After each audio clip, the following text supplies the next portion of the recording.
I actually asked you, you want to just kind of, I know you said, it looks like you know Tanya. So if you want to maybe just kind of introduce yourself and then what you do and where you're at, then I'll have Amanda and Tanya, and then we should have a couple other people join us tonight. Okay, sure. Yeah, my name is Kevin Flowers. I'm located in the Metro Detroit area in Michigan. Uh, a retired old guy. You see the gray. Uh, uh, Veteran, Army. Retired from the fire department. Been a real estate agent for 20 years, 20 plus years while I was working for the fire department. Uh, a small time investor. I got a few properties here in the city and surrounding areas. I'm looking to build my portfolio and do some lending with my solo 401k. So that's cool. Yeah, dude. It looked like like you talked about, we kind of have some similarities. Right. And then I was a fire investigator and fire marshal. So, which Yeah, is when I kind of saw really that, I was interesting like, because, wow. Are yeah, you because, a buyer, Kevin? yeah. Yes, but I'm currently buying just in my area, in my local Detroit. area. Yeah, I haven't Detroit? I I've been thinking about branching out into and then buying some things in maybe Atlanta and Virginia, but I not yet. Because I just put a duplex under contract in Detroit. Did you? Yeah, that's the reason why I asked if you're a buyer. And I always find that these small groups, sometimes you actually, like, just by happenstance, happen to find someone. So maybe we should connect after the meeting and talk Sure. about if it's It's a something. it's Yeah, I Yeah. it's a usually, I usually do it's that on amazing Messenger. how many deals get done in these groups and subgroups. And then we Yeah. do have, And I I'm think, I'm I'm from a six generations of military, so thank you for your service. I was a combat medic and surgical technician in the U.S. Army Reserve. So Cool. Thank you for yours. yep, yeah. I'm just connecting you guys right now on Messenger. Are you from Detroit, Amanda? No, I was born and raised in Topeka, Kansas. My dad had a construction business from the year I was born until he died in 2021. It was Wool Camp Construction, and I've got discharged off active duty, moved out to Colorado, spent 25 years in Colorado, and I originally did what I did in high school, which was on the phones, and then I got into the car business, and I was in the car business from 97 until 2022. And during that time, kind of like you, I bought a house at 25. I was responsible and did that. And then I ended up buying my second house at 33. And so the first townhome became a rental in Denver. And then when I moved back to Denver, because the second house was in Colorado Springs when I started to work at a Jaguar Land Rover store, I ended up putting a tenant in that second house, and I moved into my aunt's house from the Cherry Creek Reservoir, and just I and then right before the pandemic, I just started to feel like I was a slave to all my things, and I hated that feeling. I hated that responsibility. So I ended up exiting all of my homes, even though I had good tenants, and I bought a tiny house on wheels, and I moved to Sandia Park, New Mexico, to be closer to my sister and my nephews. And so I've been here for 6 years. Okay, And cool. it really worked out well from the standpoint that my dad was dying. And so I didn't have the big job and the big responsibility. And I was able to just spend time I probably wouldn't have otherwise been able to spend with him before he died. So, Yeah, Oh, that's turn it off. cool. Hey, Tanya, do you want to introduce I know you probably know him from the other group, but just, I know, don't know if you know Amanda. So, Tanya, if you want to, I'll unmute you. oh, yeah, Tanya and I connected in DMs about the AI employee PDF I had mentioned last week. Oh, okay. Cool. All right. Well, let me go ahead and pull up what I was going to do. And then I think we had a couple people coming. I don't think Curtis actually is going to make it tonight. So we'll have a busy night tomorrow night. We tend to be a little bit busier on Thursdays. And sometimes I have tried doing like 3 or 4 Zooms in a week sometimes. And it just doesn't like, people are like get burned out. so, we're gonna start doing that one just for the AI stuff. No real estate on Mondays, and I'll put that out, and everybody has access to that one. I'll just have to get you the Bitly for that if you don't have it. It's already in that group. But let me go ahead and bring up RCIC on my end. Let me see if I've got it. Should be able to. I'm trying to see which one I'm going to start with. Okay, I'll do this real quick, and then I'll basically before the end of the night. So it benefits primarily you, Kevin. I think Tanya needs, since our one-on-one, I'll show you some stuff, and then Amanda, maybe you'll see some stuff in a different light, even though you've probably already seen it 2 or 3 times. What I'll show them at the end. But what it's cool is we're going to talk a little bit. So I'll jump ahead a little bit, then I'll come back and I'll do some basic stuff before the end of the night. We'll probably go about an hour, just to let you guys know, and then I'll try to get the video out first thing in the morning, because I got like at least 10 people that have asked me for it, like Eric Reisner and stuff like that, those guys. So what we're talking about tonight is obviously we've seen a lot of people talking about OpenClaw, and I know I'm very much interested in OpenClaw myself, but I'm trying to learn it from the perspective of what I can do to help support everybody in the organization. But a lot of people may not want to do that. There's some technical skill involved, and there's also burning through tokens. Most of those, these really advanced ones, like the OpenClaw, they require like tokens. You actually got to pay for different things. And without getting too much into the weeds, I'll kind of just so I'm gonna kind of spend some time over the next couple of weeks learning it myself a little bit to see if it's practical.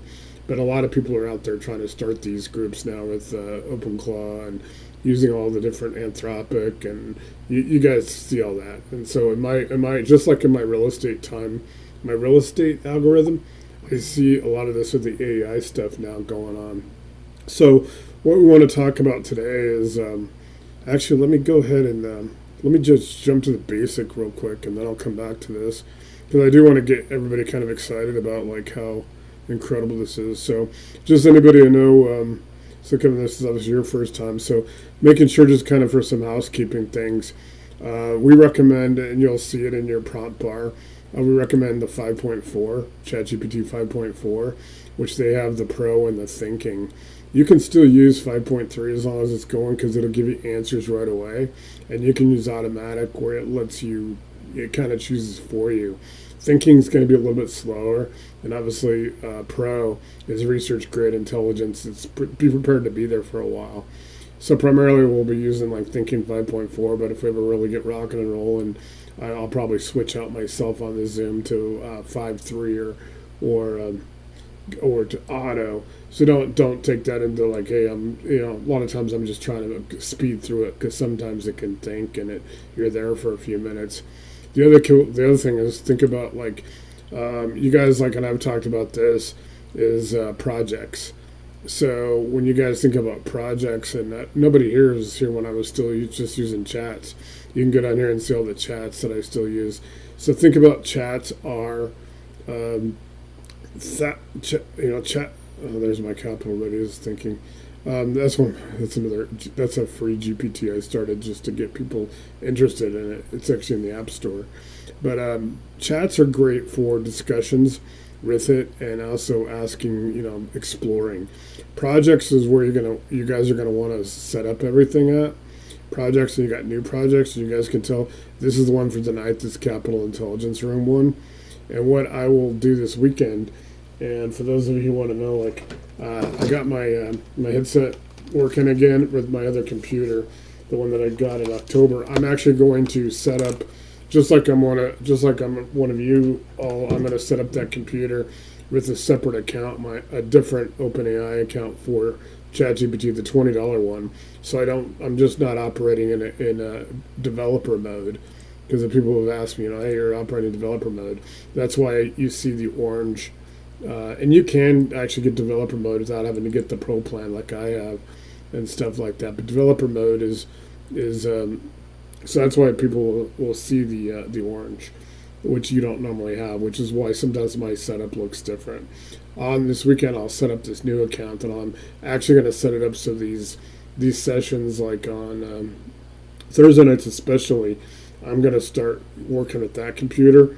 So I'm basically working at the level of everybody, all the we obviously I'm calling you guys operators, at all the operators level. So we're all like when we do these Thursday nights.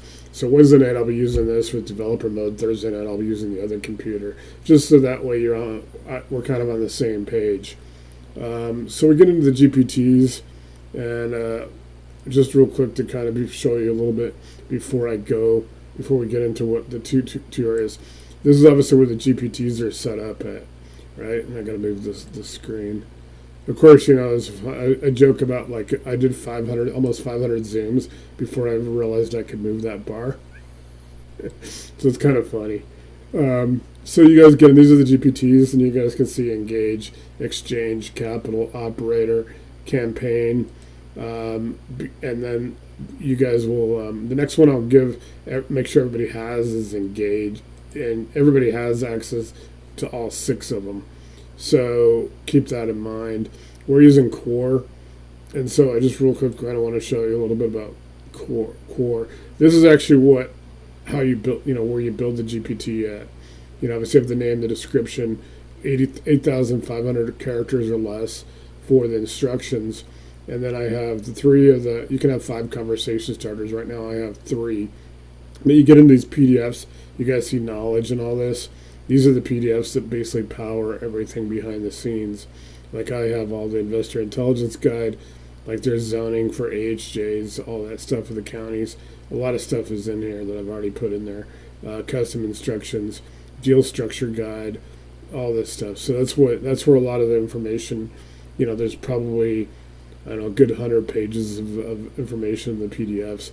Then you guys get down here, and I'm recommending, and this is where I tell everybody to recommend it. So just to kind of give you guys an idea of what it looks like. And when you guys are ready for your own, if you want to build your own GPT, I'll be glad to help you. That's when things really become pretty cool, is when you have your own, because you can build it your way, and you can power it up exactly how you want it. I recommend after about 30 to 45 days, wait for that moment till you're comfortable with everything, and then you know what you want to build, because then you can put you can have like a PDF in there for each component of your business. If you're wholesaling, have one in there, and you can put your requirements, your guidelines, what you're looking for specifically, which is kind of cool. So obviously I'm not updating anything, but I share, and you guys see it's anyone with a link. So there are some that you can't put out publicly or in the GPT store. So we got approved. I had to submit it to OpenAI to get approved. Basically, it could be in the GPT store, but we're probably not gonna do that.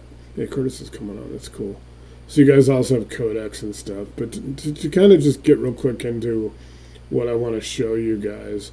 So when you guys, so Kevin and Tanya, I know you probably need this a little bit. I think, man, that's pretty far now. When you guys go in here, the creator update your buy box is here, but I'm going to show you guys really quick and change RCIC mode. You guys can change at any time. Any of your modes. There's default. Anytime you get stuck, just put return to default. It'll take you right back to the screen. You got default, you got resident. Most of you are all going to be in resident mode. And then operators, if you start getting like multifamily, storage, those commercial spaces, there's TC for transaction coordinator, there's lender. Wholesaling will also have a lot of the features of resident mode. Then you got learning mode. So learning mode you can go into anytime and ask it to teach you anything. You could ask it, any asset class, any strategy. If you'd like to learn how to set up a 1031 exchange, you can have it go as basic as you want, as slow as you want, or you could go all the way up to asking, believe it or not, can I have the MIT version of this? It'll get pretty sophisticated, teach you a lot of stuff. There's agent mode. Don't confuse that with agent mode as far as deploying agents. Agent mode is for real estate agents and stuff, and a mortgage professional. Tax lien has a lot of the tax liens. I did put some of the stuff in there that Curtis was talking about a couple of weeks ago for IRS stuff. Rehab mode for setting up your rehab and scope of work. Comms mode is like having your own media agency. So right now I'm going to switch to resident mode, and that's how you got to do it. Or you can put /. So it's going to frame responses around distress intelligence workflows, jurisdiction-aware research steps, compliance reminders, and operational syncing. So can we and just talk to it like normal, like you're normal. You can get. We have the prompts. I'm going to go over the prompts, and yeah, the prompts are pretty lengthy, and I'm trying to get you guys about 50 prompts. We've got a few now, and I'll talk about prompts and prompt chains in a minute, which is actually the presentation tonight. I just want to show this so it reinforces some of the basic level of it. So we're going to talk about distress intelligence, how to set up the markets and HJs, authority having jurisdictions like counties and stuff, and the process of foreclosures,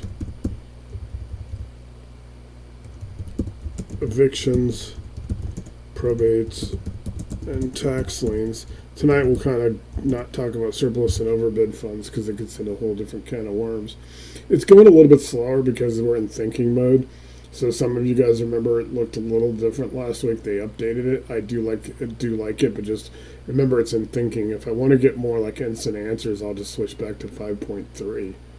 And it'll tell you how it's thinking. So resident mode.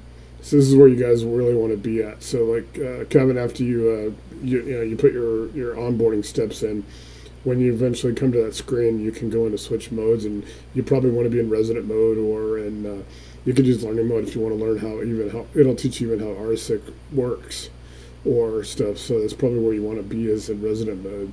So this gets into what we call distress intelligence. So it's an operating system, not a pile of and I'll make PDFs. You guys can bring all this stuff up as well, but I usually will make PDFs and show you.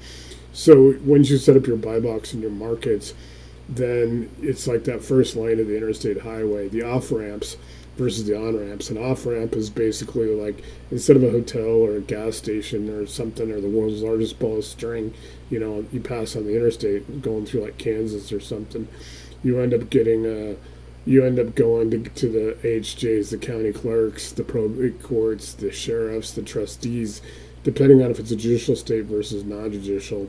And you go there and you can get the information that you need. You'll actually get the NED, or unless pendants, if it's a judicial state, you'll actually be able to get the document. So when people are talking about they're scraping Zillow or scrape, or they're buying a list, or they're subscribing to PropStream or Deal Machine or somebody, they're actually late. You're actually getting these at the exact, pretty much the day that they're filed with that jurisdiction. So they are legal filing. So it's kind of so you get them at the freshest point. And you're not having to compete with 100 people, buying that list and having to call and in comms mode, you can ask it to help you write a script. You can actually put that information, the NED, the filing into it. You always want to use your prompt bar and use your plus for add photos and files, add that PDF, or you can just copy and paste with your mouse and just enter it in the box. And you can tell it what you want it to do, that you'd like it to write, help you with the strategy and write scripts, or write, whether it's phone or whether it's text or whether it's email, to contacting those people.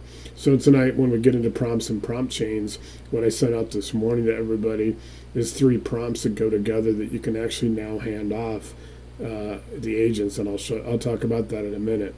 So I'm not going to go through all these. I'm just really kind of going to show you where you guys can go to resident mode, because you guys can go through this whole thing yourself and you can ask it questions. So when I try to do these, it's just trying to introduce you guys to the process. But you can go in and you can get all the information. You can get your AHJ maps. You can get your clerk recorder, treasurer, tax, collector. It walks you through everywhere you can get they call it the AHJ stack, where everything is, where you go. And it'll help you set up those on-ramps and off-ramps. And you'll see the little links in there. That'll actually put the little links off to the right, it'll say like, here's this in Jefferson County, Colorado, and then it'll have a little link. and that's what we call the off ramps. And then the on ramp is just back to RCIC. A lot of times it'll be on the screen, and you just go back and forth with your mouse, and you can switch back and forth just like moving around different windows if you have Microsoft for Windows and all that. That's how easy it is. You get into your normalization. This is the what's called normalization. So, like I said, you guys can go to resident mode, and it'll teach you all this. It'll talk to you about the foreclosures, evictions, probates. You can get tax liens, tax delinquency, and then it can help you set up a cycle. So if you want, you can, when you deploy your agents, you can set up a schedule. You can set up a whole cycle where it does things. On Monday, it's going to say this. On Tuesday, it's going to do that. You can set up the schedule however you want. Like I get 10 reports a week. I get 3 on Monday, 4 on Thursday, 3 on Saturday, and one of those is that 7-day roll up. I've showed people where it goes through, and then it shows everything what it's done for the week. It's kind of a reminder end of week report. But the other one I get is 25 actionable opportunities, and that's pretty cool. And you guys will see that. It opens in chat. You'll get it in your email, and you can set that up through agents. So you guys see down here where it says nationwide data gap, because I'm looking at 6,513 zip codes and 50 markets, but so there's data gaps because I can't like send agents out. You only have 40 agents a month. So it takes me 10 agents to get those 10 reports. There's no way I'd be able to deploy that many agents. So I have some gaps. You won't have any because you only have like 5 or 10 counties or something like that. You can actually have it. You can actually have it send a lot of the actual data to your emails. You can do it. That's what we use the agents for. I get a list of the top foreclosure opportunities. A lot of good stuff. I get the top 25 actionable opportunities. The top actionable in Colorado, distress intelligence, distress opportunities.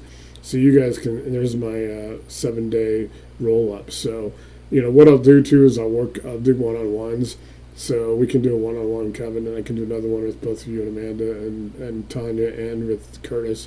We can do that any time of your convenience where I can actually spend an hour or something helping you. You'll share your screen. I'll tell you where you can put stuff.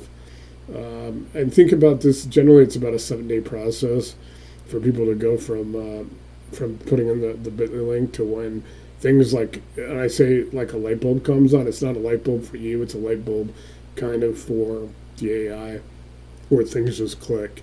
And if I can, Amanda, I know you talked to Mike, to Eric, Lulu, the other day, and I know he's like in some areas. There's some areas he's ahead of me. He's actually ahead of me on skip tracing. So once I sent him that skip tracing app, he's the one who came back and basically said he kind of built. It's like weaponized. Like he really built this as it's really clicking for him. He's got a lot of It really does. He said he used to literally do everything on paper. He said he knew nothing in October. And like he was talking to me the other night, and I was just like, he is like a genius, I mean, he's so smart and he's so knowledgeable, and just his story, I don't know, he's a good guy too. So No, I mean, I he could took tell. it like within like a week or something. Once he had the skip tracing link and he had the other prompts, the 2 prompts that I sent him, all of a sudden he's like ahead of me on skip tracing. And so obviously I'm not doing it as much because I'm obviously like priming everything for all of you. So I would go through my agents real fast doing it. So he's really good, but I'm just showing that it all can be done. It's just incredible. And other people are like Bill Brett, he took 325 properties from PropWire, put them in it, narrowed it down to like 23 properties at his buy box, and skip traced them. So it's pretty cool. That's what Lou was telling me. They distilled down like 65,000 properties to 10, but those 10 are like list stacked and all that stuff. It was just amazing, Yeah, they did that pretty quick too, because I remember when he started. He said less than 12 minutes. Yeah. So in 12 minutes, yeah, he took it down to like, yeah, it was ridiculous. I didn't think it was 65,000. I thought it was less, but yeah, that's even better. Because he told me it was like what it was like 1,000 one time, and I was like, I was happy with 1,000, 65,000. I'm really happy. Like I Well, and said, I might have mixed up what he told me. So, but yeah, all I it's know still is that it was over 1,000, and even if it did 1,000 in 12 minutes, that's still pretty good. oh no, the list he told me that he basically distilled down, and I don't know if it was the down to 10 or not. That might have been an example, but he distilled down something in less than 12 minutes. He said he timed himself to make sure. Yeah, So I was just like, I was like when I first met you a couple weeks ago, I'm just like scribbling notes internally. yeah. Amanda, what the 10 or 12 properties that it boiled down to, what did he give you any details of what they entailed? What was his goal? Well, it was mainly to like stack, I think, like tax liens and divorced and whatever it was he had pulled and stacked, it was multi points of stress and Okay. distress, right? Code Yeah. enforcement, all of this stuff. Yeah, Like he's it was going a little pretty. bit further into like more down to more of niches within distress, because we're just mostly covering foreclosures, evictions, and all that stuff. He's getting into like looking at like other signals.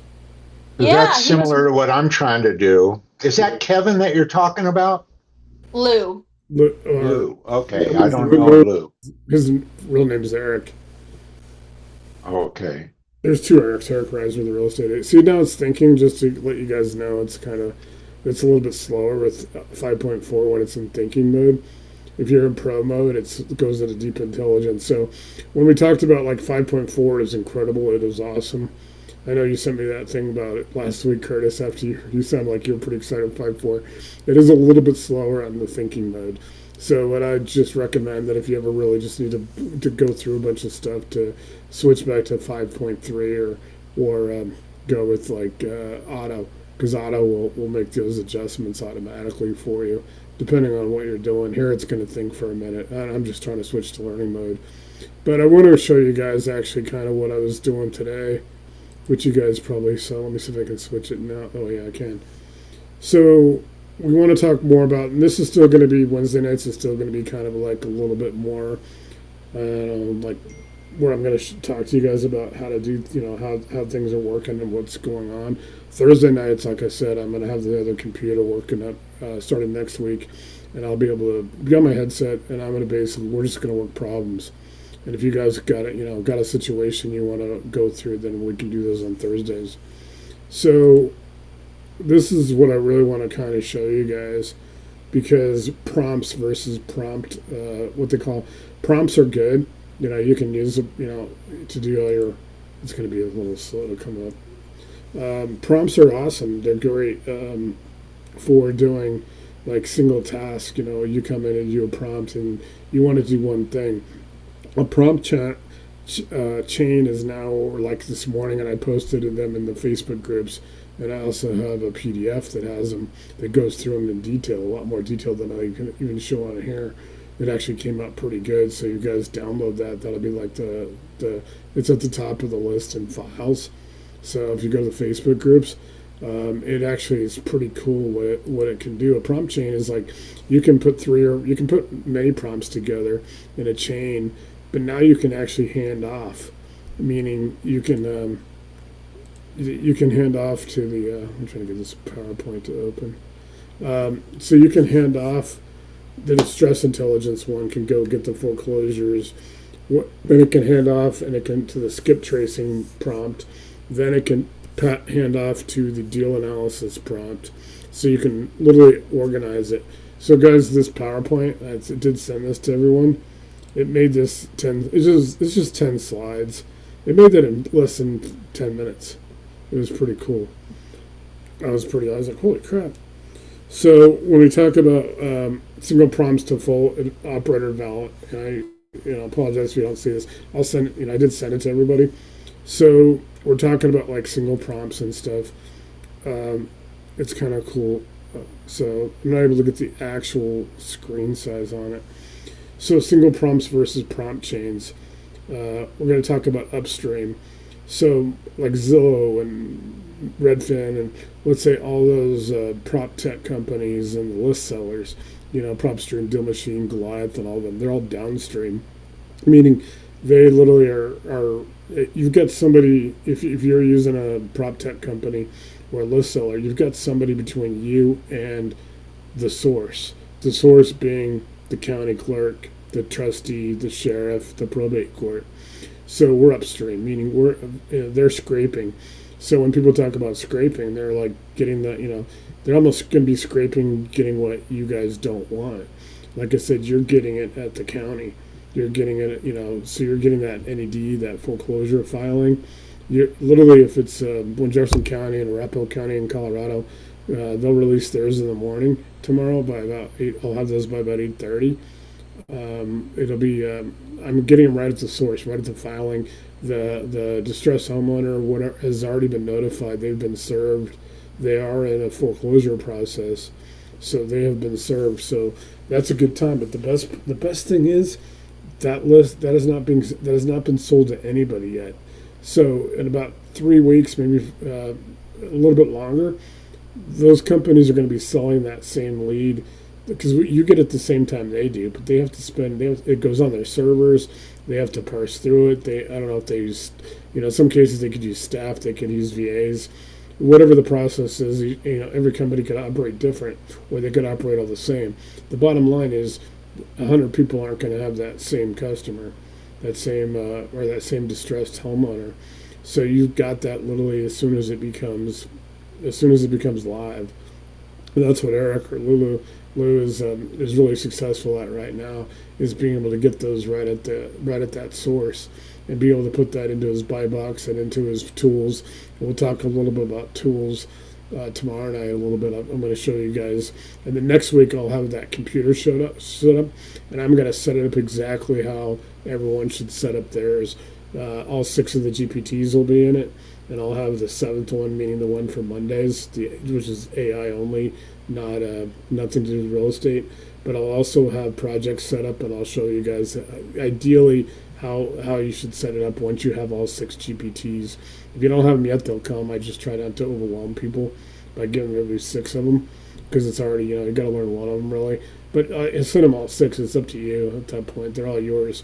So anyway, we talk about the agent chain and what each role does. This is what we're going to talk about, this 10 slides. What real agent systems cost, skill, tokens, and refinement.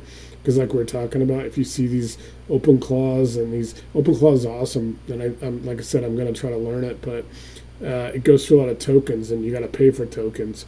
So some people are spending $200-300 a month just trying to build something, where here RCIC's already built. All you got to, everybody just has to go in and put the Bitly link in, get the $20 a month minimum account through OpenAI, and they're good. Don't have to worry about tokens, and this will do everything that those with OpenClaw do. But I'm really excited about OpenClaw. I just want to see what it's going to do, but I'm not going to it's likely it's not going to be something that we'd universally adopt in the organization, because a lot of people don't want to go build something like that. It's because there is time, there is some skill involved, and obviously you have to pay for the tokens. People can go through the tokens a lot faster, while they're trying to build it and go through all the trial and error. So there are some vendors out there selling turnkey, where they're building it for people, but there's still a lot of things like that tiny AI, which I am getting, and that little supercomputer. It's supposed to come out in the summer. So I'll go more into that as we get closer and closer to what that happens. But RCIC is bigger than prompts, and why we win. So I'm going to go through these PowerPoints. So the goal by the end of this hour is the REM understands the difference between AI activity and operator advantage, and why RCIC is building the second one. This is all advantage. Everything you guys have is an advantage, and everything you guys see that's being pushed out there now, people are like, hey, I'm building this for real estate investors. Well, let them build it for their own company. I don't think you guys already have an advantage. You can do a CRM, you can run your agents, you can do the prompt chains, like I was saying, or you can do individual prompts if you got tasks. And like I said, I have that 3 prompts. Like I said, it goes through distress intelligence to skip tracing to deal analysis.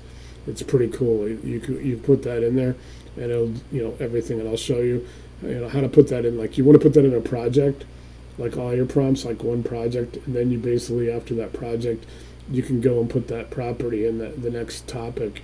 And you guys know a project setup. You can go down 1,000 different things in that same project. So put your prompt in there, or put your toolbox. We go through toolboxes, set up a toolbox. The toolbox is in a project. If you're a wholesaler, you got one project for your wholesaling tools. You got another project for your fix and flip, for your flipping tools. Then you can just start putting the deals in there as you process through them, and you can start using your agents to actually hand off to different parts of it. So I know, and I'll send this to you guys so you can see it on your own. I know some people it's hard to sometimes to see it on the screen. So these are both effective. A single prompt is for one task, one response, useful and fast, manual follow-up after that, and then it's easy to use and easy to to staff. It's so we're always going to use a lot of single prompts. You guys are going to use them all the time. So don't think about, hey, I got to use a prompt chain. You don't. It just depends on the situation. Like it says at the bottom of that slide, a single prompt can give you an answer. A prompt chain can give you an outcome. So a prompt chain is multiple linked tasks, structured handoffs, decision rules are built in, repeatable across operators, and turns information into operations. So we'll kind of show this a little bit. Downstream. Upstream always wins. So think about downstream as Zillow scraping, surfaced inventory, visible to the crowd, later timing. They call it retail surveillance. We're in upstream. We're dealing with the AHJs and the courts. You're dealing with foreclosures, evictions, probate, tax, and code pressure. It's all pressure. It's right there at the minute that those people know that their house is in foreclosure process. And as everybody that's seen it so far, and I'll show it to you, Kevin, on a one-on-one if you want to do, that you can see, I'll do a market guide for Detroit and the area around Michigan, and I'll show you what you should expect, and it's fairly simple. It might take a couple of days for it to generate once you put it in there for you start getting those reports back, but you can manually go to your jurisdictions and you'll be able to pull the same data and what you look for, what you get, and as you put it in the process. So like I said, generally it takes about 7 days to get that working, and then up to a total of about 30 days where it becomes predictive, meaning you train the AI, you train this to be you. Then it becomes faster than you, better than you, more accurate than you. The other thing is, like I've told other people, nobody can see it. I can't see what anybody's putting in their system. But what happens is the AI takes it all and compounds it, and it builds it so it's smarter and more intelligent and has more information for everybody. So everybody's in our GPT. So nobody outside of our GPT can get that advantage at all. You're in the GPT. You're in the community. You are basically, everybody is helping each other. So Curtis and Amanda and Kevin and everybody else, Tanya, you are all helping each other. It's pretty sweet, pretty cool. And so, some of those people that are using it a lot, it helps a lot. So you guys remember that. So downstream versus upstream. Let's see if we can get, this might be, so making sure that these slides are, okay.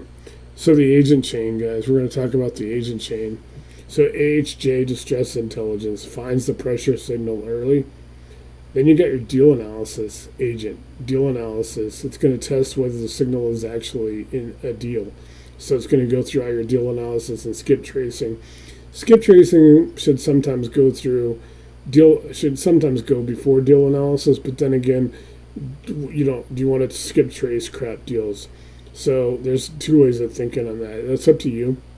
I'm not going to recommend a way, just telling you can do it either way. Skip tracing, you're going to be able to go out there and use the skip tracing prompt, and like Eric's using it, it's phenomenal. And I don't think he's spending a single penny with any outside vendor to skip trace. There's also some ways you can skip trace using the AHJs, using the counties, because a lot of people, and I didn't know this, I've been brokering private money for 8 years. I didn't know this. You could actually go and think about going to the building department If that current homeowner that's in distress has had a permit pulled, their contractor had to put their phone number and their email address and all that on the permit, or on the permit application at least.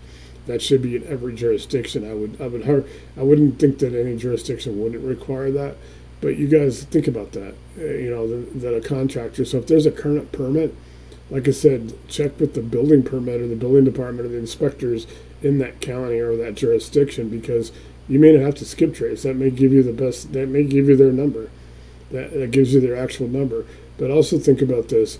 Another way to do it is if like the seller isn't interested in selling, but they're still in distress, you're going to be able to get the information right there on the NED, on the actual filing, the mortgage company. You're also going to get the mortgage company's attorney. You can go directly to their attorney and tell them you'd like to make an offer on this property. They might do a short sale or some other strategy with you. You get that information. You get the file number. You get their contact information, their email, the name of the person at the law firm. You know what the type of loan it is, FHA, VA, whatever it is. You will know their interest rate. You know what the original balance was, where the note was, what the arrears are. You know everything about that property and that deal. And then you get your action routing. So decides what happens next: pursue, verify, watch, or archive. So that's your agent chain. And remember that when we get back to the other screen, to the main screen, I'll show you where you deploy your agents at. We'll get into prompt chain. So yes, you can build agents here too.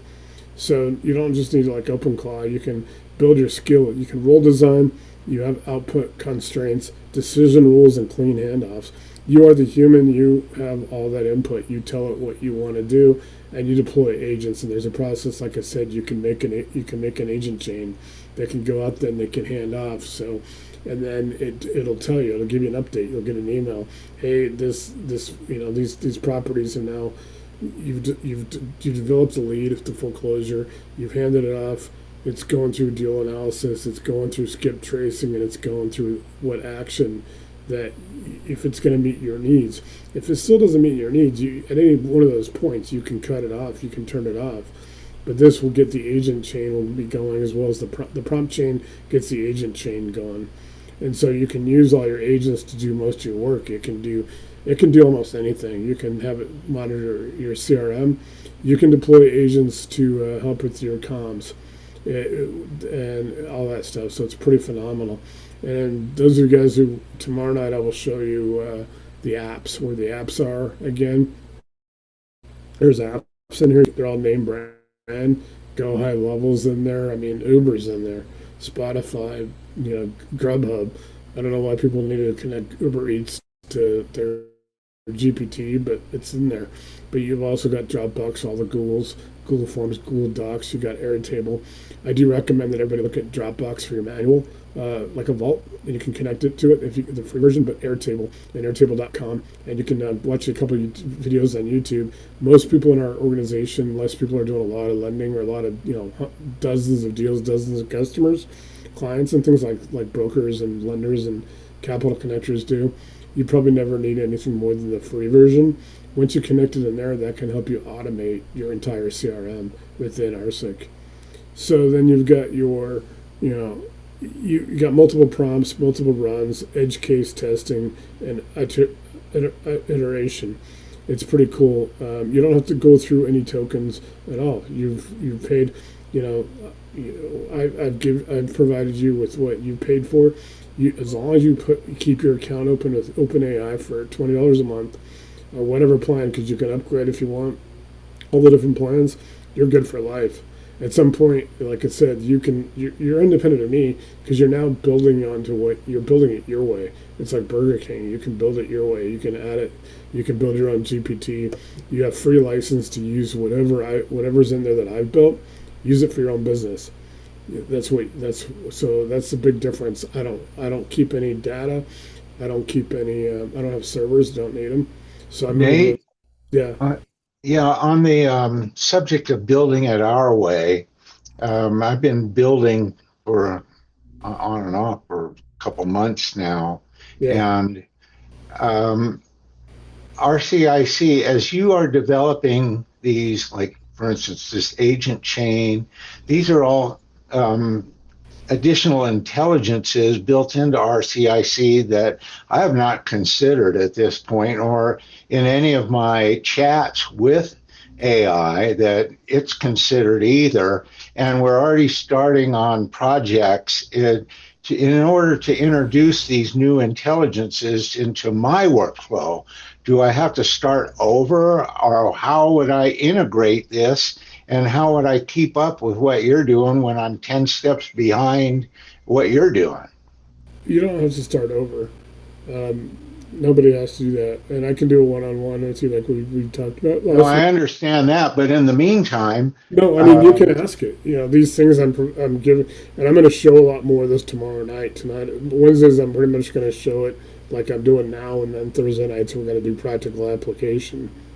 So we'll actually, well, I'll, that's what I thought maybe I would yeah, introduce these prompts to AI and analyze it, say what would fit in the business model that we and maybe start to integrate. But I feel yeah. like The I'm prompt just in a chain constant mode of that I put into revision. the Facebook group this morning in the PDF as well as posted it.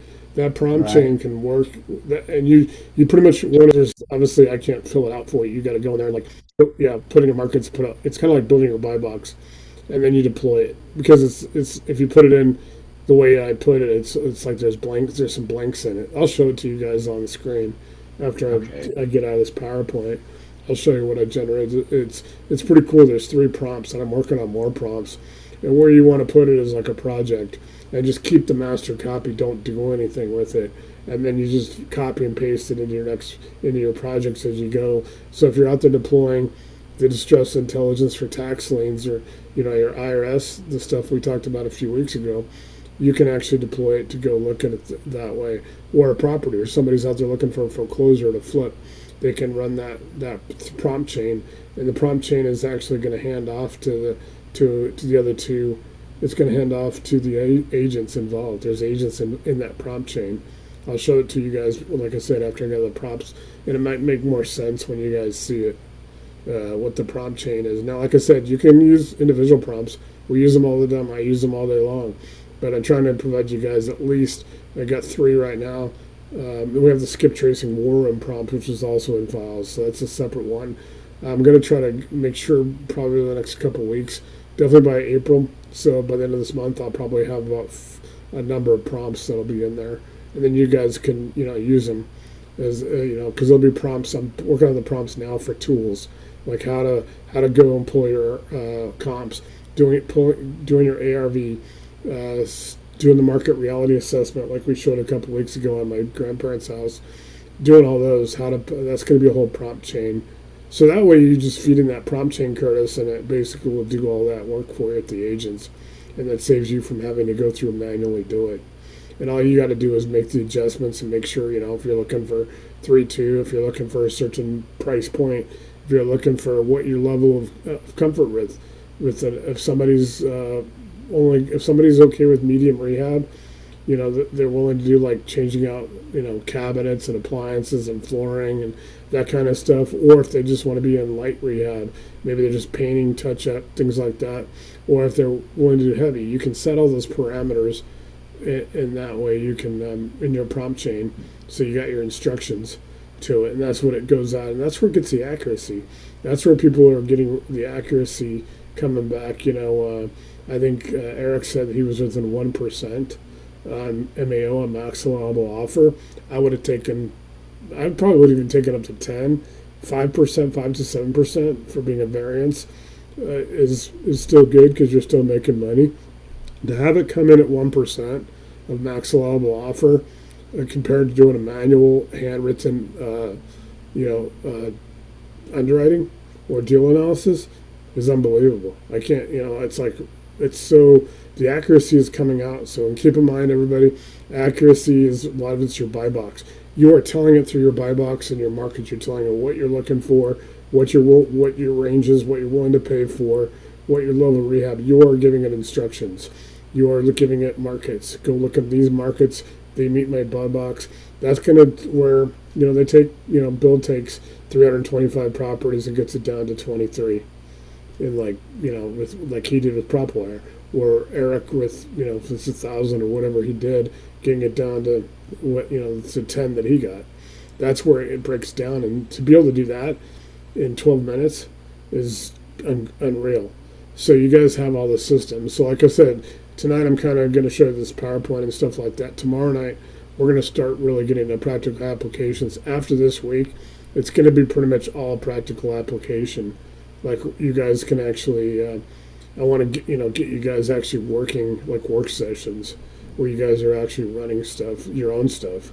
And that way so we'll do that on Thursdays, which is pretty cool. I think we're going to be able to help people, and that should alleviate some of those, where people get a little bit, can get behind. But yeah, you want to build it your way. You want to, and then if, like I said, you let me know, we do a one-on-one, you tell me how you want yours to look, and I'll make sure I, get that out to you, what you need to add. But don't ever have to think you have to start over. So you guys get into like, upstream distress intelligence. You got structured clarity before execution. The prompt chains instead of isolated prompts. Agent workflows with role discipline. You got better decision logic. Capital alignment. You guys, when you hit lender passport, when you hit capital passport and lending matching, it's incredible. You pull up like 10 lenders for that database that could do the deal. You still got to contact them, but comms mode will help you generate all what you need to send to them to get the lenders on board. Contract to close thinking, that's for TC, transaction coordination. Repeatable operator infrastructure and all your community learning advantage. So it's not teaching people how to ask better AI questions. RCIC is teaching operators how to build intelligence flow. So you're building your flow, your capital flow, your distress flow, you're building your workflow, you're building your intelligence flow. And it's like this all goes pretty quick. I mean, it's like just really compounding. We got 2 more slides, and then I'll try to show you guys that prompt chain. So there's 10 RCIC advantages. Upstream distress intelligence. You're never getting anything late. You're never having to buy. You're never. The number one complaint is that how many of you have had it happen, or how many of you heard about it. Everybody else is calling this lead. I got 100 people calling this lead. You never have to worry about that anymore. You're getting it straight from the authority that have jurisdiction over it. Better market timing, just like I said. Structured clarity before execution. Prompt chains instead of isolated prompts. Your agent workflows with role discipline. Deal analysis tied to actual strategy. Better decision-making resolutions. Action routing instead of data hoarding. Capital and contract alignment. And repeatable operator infrastructure.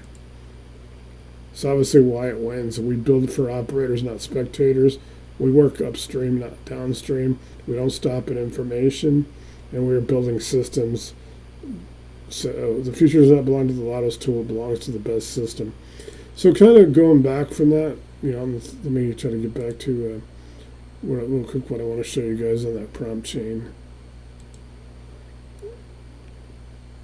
Let's see if I can get it all the way back there real quick.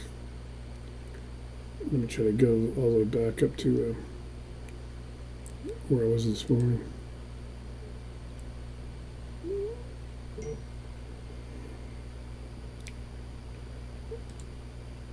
It's like I said, it's a little bit slower in thinking mode. So I'll try to see if I can just go all the way back up.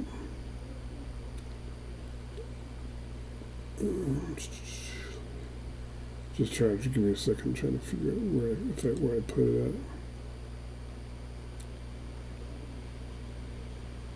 at. We're talking prompt mode this morning, so it's pretty cool. So you got a prompt chain, and like I said, the prompt chains are pretty incredible. So I'm gonna go back up and try to make sure if it's there. Okay, yeah, we're up here. Cool. All right, I'm here. I can show you a little bit about it.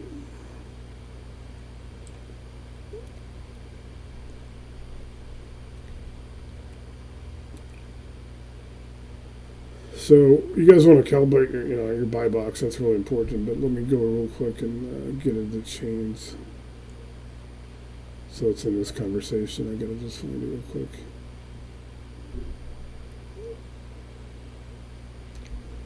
So you guys got so you get this is a single prompt, right? This is a distress intelligence agent prompt. So this prompt here is basically the things you guys got to fill in is your target market, and then you're telling this is what you enter. This is what it's telling it. It's telling you're saying meaning you are telling RCIC, you are telling the GPT you are an AHJ distress intelligence agent for real estate market intelligence. It's going to tell it what the mission is, the target market, your city, county, state, zip cluster, and it tells it what its job is, but not limited to. I would go ahead and run it through all this, because you never know that some of these things might be tied to each other. When you'd like to know if they filed bankruptcy, because sometimes that's just one you just don't want to pursue anymore, because it could get knocked out by the court. It's going to talk about, there's your operating rules. And so you can make adjustments to any of this. So this is in that prompt chain. And I'll show you the prompt chain in a minute. I'm just kind of show you the ones that we had. And like I said, would this be considered a buy box amendment? Would this amend a buy box? Yeah, not that you're actually putting it in lieu of your buy box, Curtis. Keep your buy box the same, but you are deploying this like in the obviously in agent mode, which is going to be plus down here in plus, and you pull up agent mode. So more, just for anybody that hasn't seen this before, it's a little bit slow because it's in the mode it's in. You pull up your agent mode and you deploy this. But when you deploy it, before you load it in there, before you push send or enter, make sure you change and put your targets where you want it, and you can make any changes you want. This is going to go out there, and for all the distress records, it's going to pull up your distress type, the property address, the APN, the parcel number, owner name, mailing address. It's going to pull up all this, the case number, the filing date, the source name, the length, the jurisdiction, all this information. It's also going to score it now. So it's gonna do it from its own algorithm, and then it's gonna produce you a market level distress summary. It can give you a zip code heat map summary in text form. It can the top 10 highest priority distress opportunities in that market. You can set that agent so it comes to your email and tells you what the top here's the top 10 every week of the top 10 opportunities. So like all of you have seen me pull up like Arapahoe County, Colorado, El Paso County, these places that have 50 to 100 foreclosure filings every month. It'll pull through and pull you the top 10. So you think about in Denver or Colorado, I pulled 15 counties going from north to south, east to west, the Denver metro area, all the way down to Colorado Springs, all the way up to Fort Collins. I can pull 150 filings in a week, and it's going to tell me the top 10 that would meet my buy box. Now, if I'm not in, it's just a way to help. If you're not that broad, if you're not working the entire Atlanta area, you don't need to work. If you're working Fulton or DeKalb or somewhere like Dawn is, you want to work at. You can narrow it down. You can get repeating owner entity patterns that can tell you what's going on in like 80917 compared to 80916 in Colorado Springs. That this zip code may be seeing higher foreclosures. Well, the pressure might be because that level of houses, people might be getting laid off more in that sector that might be in that community, because some communities are more blue collar. There's an area called Fountain, Colorado, down by Fort Carson. It's more blue collar than say Whitefield, and there's can't remember, Stetson Hills. Stetson Hills is a community on the east side of Colorado Springs. That's a lot more affluent. There's a couple of country clubs in that area. So you might have different pressures and different zip codes. It can tell you that. If you guys remember, I don't know, Curtis, you're probably the one that's on tonight that remembers when I pulled up that zip code in Littleton, Colorado. Or look at Evergreen. Look at my town, because my town's very affluent, but if you look it up and there's obviously some areas like Kittredge and some little smaller communities that are more blue collar than the affluent areas. Or it's going to pull up like that area around. We looked at that. We looked at that commercial building 2 weeks ago in that area where it's all multi-million-dollar houses, have an entirely different market than what you look at just a mile away. So it can actually tell you that. It's going to give you the executive summary and all that. So I'm just kind of showing you this because I'm going to show you the chain in a second. So obviously it goes. You guys know how it kind of drags on. You got the distress intelligent one. It's going to go through, pull up all your foreclosure information. Here's all your agents. So you can. This is a deployment, and you can. and you can have it teach you this, and it'll teach you this in 5 minutes. Agent 1 is your AHJ source manager. Agent 2 is your distress collector. Agent 3 is your normalizer. That's going to convert your ugly public record chains into one clean schema. You got your priority scorer. You got your action router.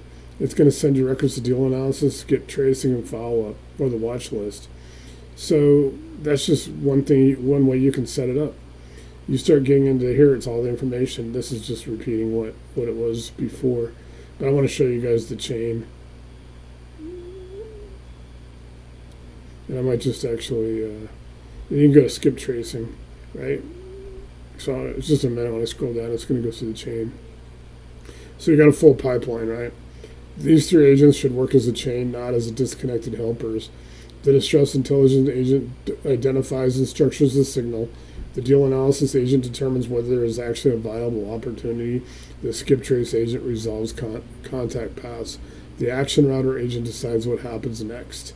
So you go into this, you've got the, like I said, deal analysis. It's pretty cool. It's going to get down into, you're going to start getting into the stress category, the estimated timeline pressure, photos or condition notes, asking price if known, estimated value ranges, rent ranges, your debt lien tax information, occupancy clues. It'll help you to, it's amazing what it can pull up and you don't even have to ask for it. Market zip data, seller posture notes, acquisition strategy preference, output from the distress intelligence agent.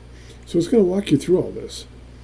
And it's going to teach you this. So I don't need to go through every line, but it'll talk to you about it starts getting here. You guys see into it. You want to start pulling up this kind of information. Is the entity, is it a trust or probate or estate involved? Is title complexity likely? You said, Curtis, you like complex problems with titles. Is this a buy box fit? Is it fit to geography? Does the property fit target asset type? You're putting all that information into your buy box. And so a lot of these questions it's gonna answer in the AI when it looks at that NED, that filing, those documents you pull from the counties. It's gonna go through and separate. That's how you take 1,000 and you get to 10, or 325 and you get to 23. That's how it breaks it down. And it gets into you start getting into defects, what kind of condition it is, property condition and functional risk. Are there flags around liquidity, tenant quality?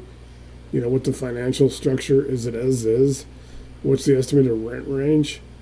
You get into your cash. Is this going to be a cash purchase? The seller finance, subject to wrap, novation. Is it a hotel?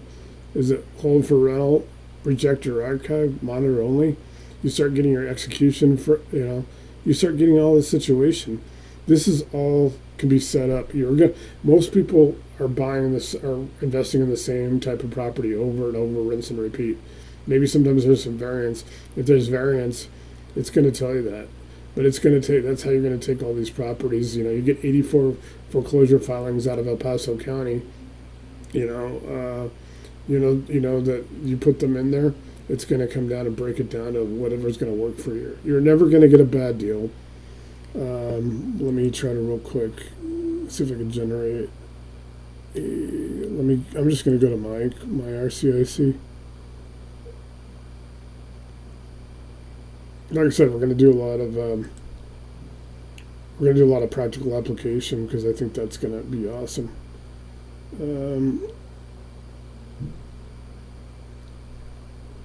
So it's going to help you set up your create or tighten it. A strong buy box should be specific enough to filter details fast, but not so tight that you starve your pipeline. So you want to copy this and fill in the blanks. So you don't, when you go into put your buy box in, obviously it's going to ask you for your markets, city, county, zips, asset types, your strategy, what your strategies you like. If you like bird, do you like to flip, do you want rentals, do you want innovations? What do you like? Tell it what you like. What your minimum purchases, what your maximum purchases, condition tolerance, beds, baths, size preference. If you like your built or what your tolerance, or what to avoid. And anything, tell it to avoid. It actually learns more from no's than it does yeses. Occupancy preferences, if you're looking at rental properties. Location filters. Are you looking for A, B, C type multifamilies or areas? What do you like to avoid? School districts, flood zones, high crime pockets. You can ask it to check FEMA 50 and for the flood zone. Deal profile, equity threshold, minimum margin target, days on market preference. You get down on here and all this. It's pretty simple. I mean, you go through and you can build your sample buy box. So this is what your buy box can look like. You can put your sample in here and just run it down there and fill it in. Just take this right here and just while you're here, just fill it in. And that way you don't miss anything. You can copy and paste and then just delete and add and change it, edit it, and put your buy box in here and then run that chain through here. It'll do like 90% of your work for you. You put 15, 20 minutes in work into it, it'll get all that work done in like 10 minutes. Risk flags, what the time box is. It tells you exactly what the time box should be to do it. You can paste your answers and it'll do a buy box summary, and you can ask for a 7-day action plan and deal review template. So it's pretty sweet that way. Now I'm going to go back to return to default. So like I said, tonight I'm showing you guys where stuff is, and then Thursdays we'll start doing practical applications. But I'm going to do one real quick. I'm going to ask it to, can you connect me with foreclosures in, let's go to your favorite county, Curtis.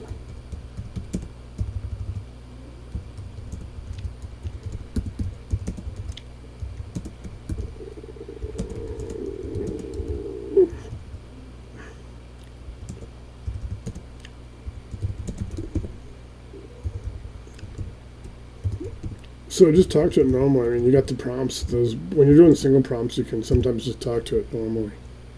So we're gonna see what it says. This is just my RCIC. It's not the default. It's there you guys go.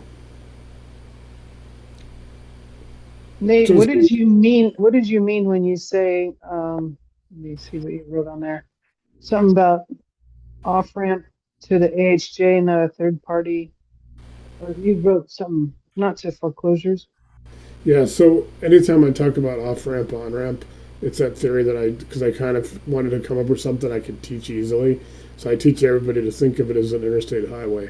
Your off ramp is just like instead of going the off ramp when you're going to the hotel or the convenience store, the gas station or whatever on the off ramp, the exit. That's going to be like where you go for a court, probate court, county clerks, public trustees, sheriffs, auctions. You on ramp back onto the highway. A lot of times, just you obviously got your icon open for ChatGPT. So just go back to that. That's on ramp. You're back. Your second off ramp's going to be your deal analysis, which are tools. And we'll talk about setting up tools and projects. We'll do that tomorrow night. And then you get your neck, and that's skip tracing and tools. And then your next off ramp is going to be your capital passport, lender matching. There's 5,000 lending contacts, 14,000 family office and hedge fund contacts. If anybody wants a list, I'll give people the list now. I'm not going to give anybody that comes on new after April 1st, just because we don't want the lists out there. So people start calling family offices and pissing off their gatekeepers and all that. So that'll match to properties. So when you get through, when the deal's done, it looks like a good deal and it's all structured. It'll help you structure it. You can ask what 10 lenders can do this deal, what 20 lenders. It'll pop up all those lenders and give you all their information, what they're looking for. I've put all those databases in there, 11 databases and 19,000 contacts. So they're contacts, not firms. Some of the firms may have 9 people in them. They could have a CEO, CFO, especially in family offices, hedge fund, those kind of organizations. There's more people because that's how those databases come. I'll have the CEO, the CFO, things like that. So and then your last one is going to be like transaction coordination. So that's what you think about off ramps and stuff. AHJ is authority having jurisdiction, meaning it's a county clerk, it's the sheriff. Whatever local government agency has authority over that. If it's probate, it's a court. If it's eviction, it's a court. Foreclosures can be depending on what state you're in. If you're in judicial versus non-judicial. If you're in non-judicial, actually Colorado's probably the most easiest state. We're talking right now. It's probably the easiest state because it's a public trustee. Like literally, there's no court involvement on a foreclosure, so people can get that information. I'm actually going to show you guys one right now in Arapahoe County, Colorado, which is southeast of Denver. The foreclosure off ramp is Arapahoe County Public Trustee or Standard Deed of Trust foreclosure. So the sheriff handles judicial foreclosures, including HOA. The public trustee doesn't give legal advice. So in Colorado, the sheriff will only handle it if it's like an HOA or there's some kind of other legal action. That the county sheriffs will have it, and most of the county sheriffs have like a person that's on their website that handles that. Most of everything in Colorado is handled through the public trustee. So one of the things I try to do is when, like I said, Kevin, I told you I'm going to do like a market guide. I can do one for you too, Tanya, that like on that area around Springfield. You know, we talked about that last week when we were on that call. Try to break down what AHJs and how the process works for your markets, so that way you know it and then you can plug it in as well. So obviously it gives the information of that public trustee. It gives their email address, their physical address. It also could have the county. This is an off ramp. This is what I call it, a link. I just call it that to teach it easy, to teach everybody kind of a system. So this is actually a link. You can go right to their website. So these little links that pop up, different ones. Sometimes you can, and if they ever don't open for you or whatever, you can always just copy and paste them and put them in through Google or through whatever browser you're using, and you pull up the website. You also get into like it's really good about actually putting like foreclosure, like the Division of Real Estate in Colorado. It actually really will put up a lot of the other government agencies that have anything to do with foreclosures.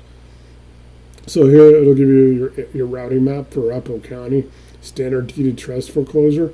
It'll teach you what their process is. Judicial foreclosure, HOA foreclosure, the Arapahoe County Sheriff. You got the county treasurer for tax sales, homeowner assistance, compliant distress support, the foreclosure hotline. It gives you all the risk flags. It'll walk you through the process. Everything now in RCIC now will have a time box. It'll tell you about the approximate time.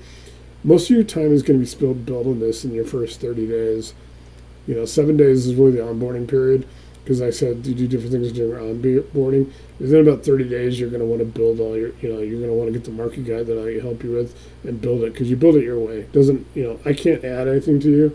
Like I was saying earlier, I can't see anything that's inside yours. And when I have this other computer next week going, I'm going to set mine up exactly like your guys' hopefully should look, and then you can copy it, because now that I've got like 8-9 months of seeing how everybody's doing it, I'm going to set it up exactly how I think it should be set up for everyone, with the 6 GPTs and all that. So as we move on, we'll do some stuff on the different ones. Most everybody's going to need, we operate in core, RCIC core, and then now it has comms mode. So make sure you guys check it and make sure yours says comms mode in your modes. If it doesn't, let me know and I'll get you that replacement bit.ly. But you don't have to start over. It actually will hold all your information, stays. It's just like, here's the thing. If somebody doesn't pay their OpenAI subscription, they can't access the features of the pro account or the $20 account, the paid account, when it goes back to free, but you don't lose anything. It's just if you miss like a month and then you pay a month later, then your data is still there. Just to let you guys know that. That's something that a number of people told me that. Like, if you just don't pay your bill, you're not going to lose anything. So you can do all this for resident mode. So you can make your own list. You can make a list pull sequence. You can make homeowner compliant outreach guardrails, and you can generate a tracking sheet. So let me go ahead and try to trigger this and try to get into Arapahoe County. See which route I'm going to take. I'm going to go through the trustee.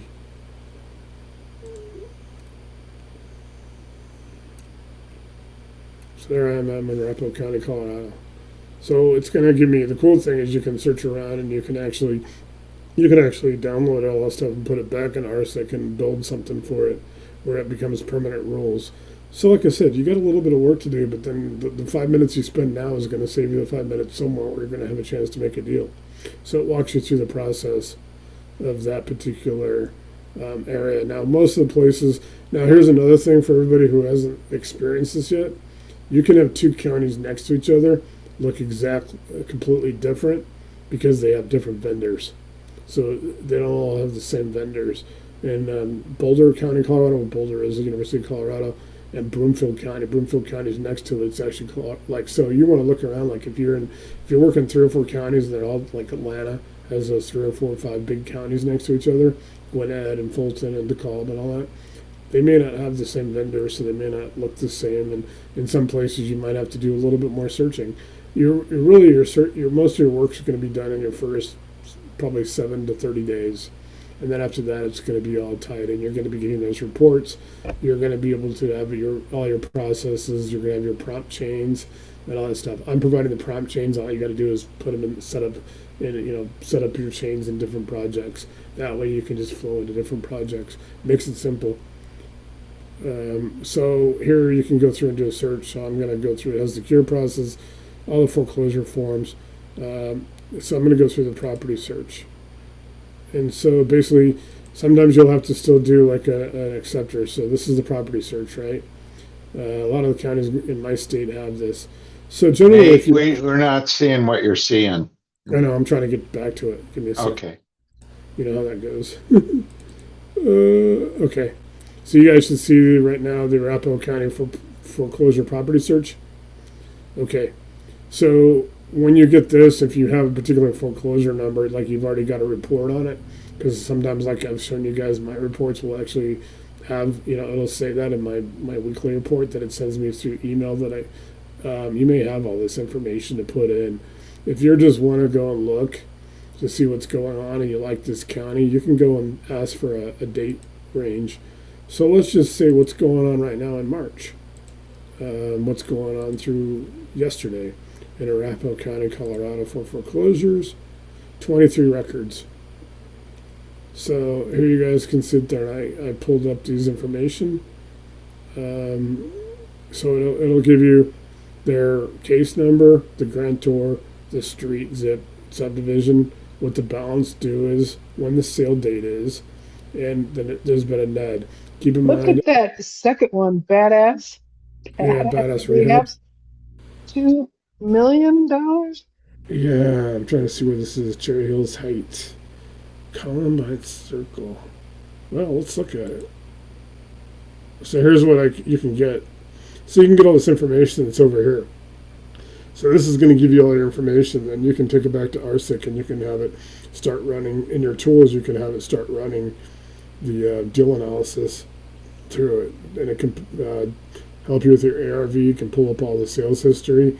You might have to come back to the AHJ to Arapahoe County, but you would go to the tax assessor and not the public trustee in that case, and you can set that up. It'll actually walk you through it in the market guide to tax assessor, so you can go pull up the sales history, all the tax history, and it may also help you skip trace. It would also not, like I said, not hurt to go back to also, in Arapahoe County, you'll be able to have it. Arapahoe County has its own building department, right? Some places in El Paso County, yeah, we're in Arapahoe. In El Paso County, you will actually you will have the Pikes Peak Building Authority, so it's a separate entity than the county. So that's another thing in the market guides. If it's ever somewhere, if it's ever like in a separate organization, you may have to bounce around a little bit. That's the only once you've done it one time, just put it in your system, put it in a project. But Cherry Hills, for those who don't live in Colorado, it's actually a very high end. Well, Bo Nix lives there. John Elway lives there. Peyton Manning lives there. That's why it's a $2 million. I think Bo Nix paid like $4 million for his house. Oh yeah, Cherry Hills is where it's at for sure. Definitely one of the places where it's at.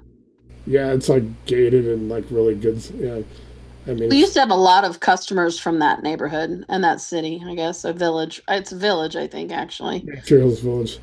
Yeah. Yeah, you drive right through it on Hampden. Those cops are brutal. Oh yeah, that's true.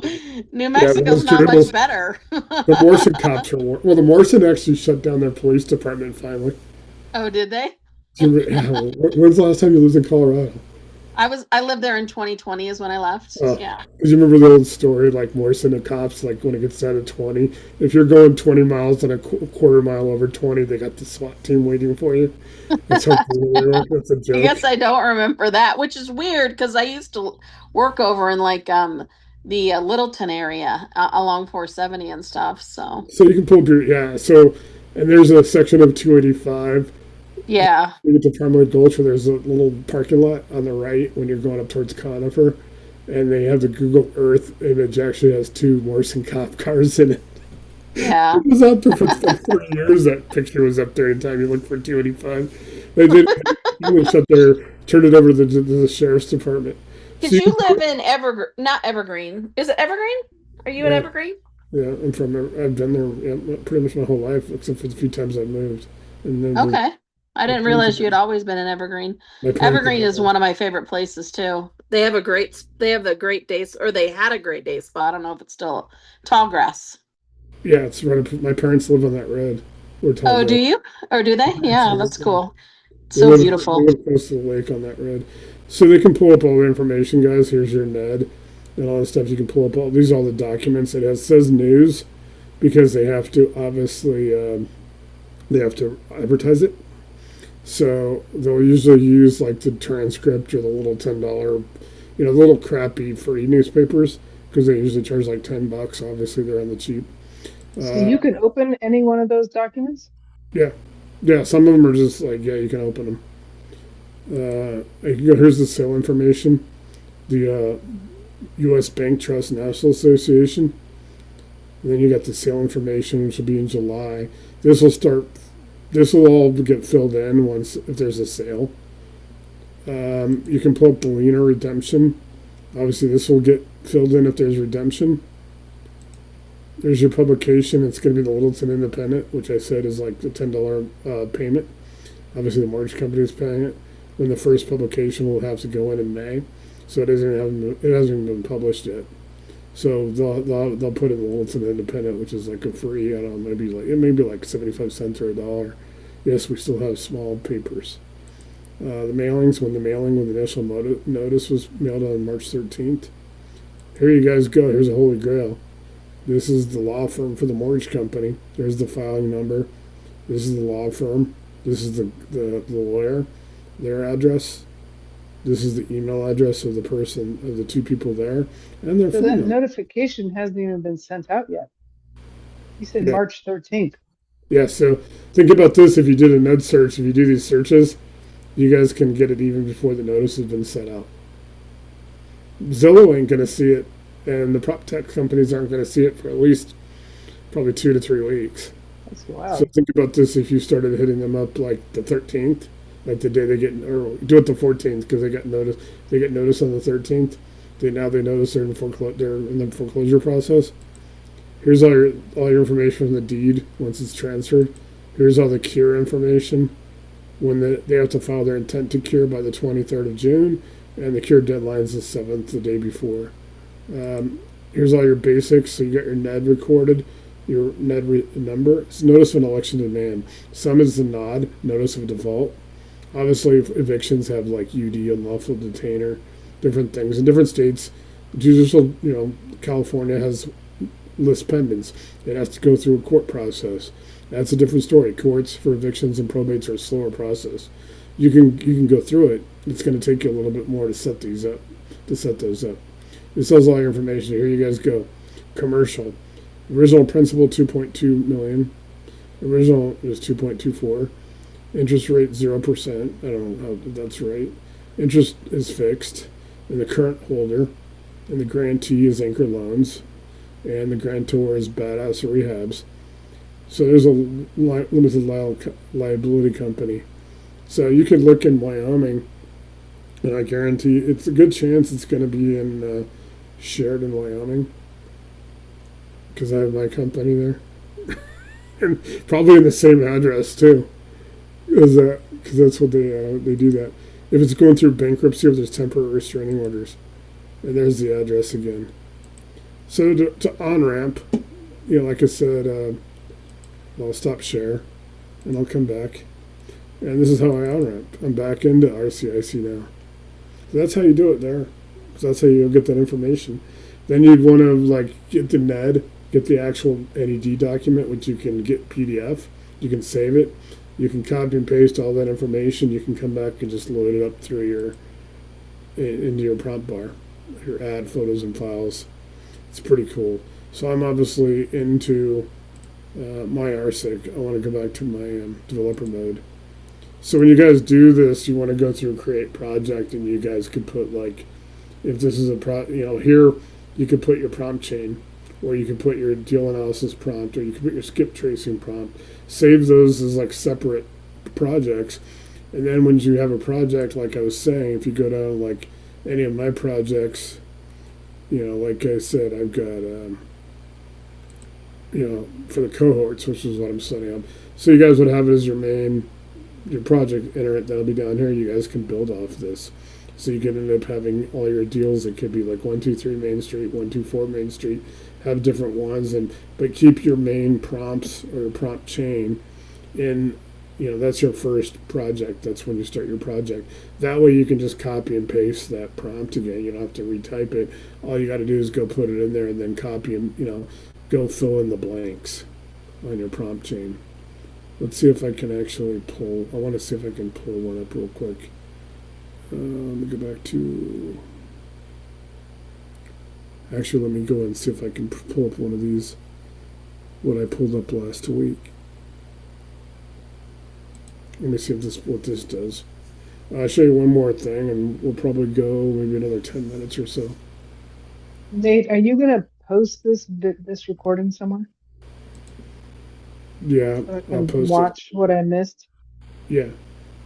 Yep. or if you can just send it to me. Either way.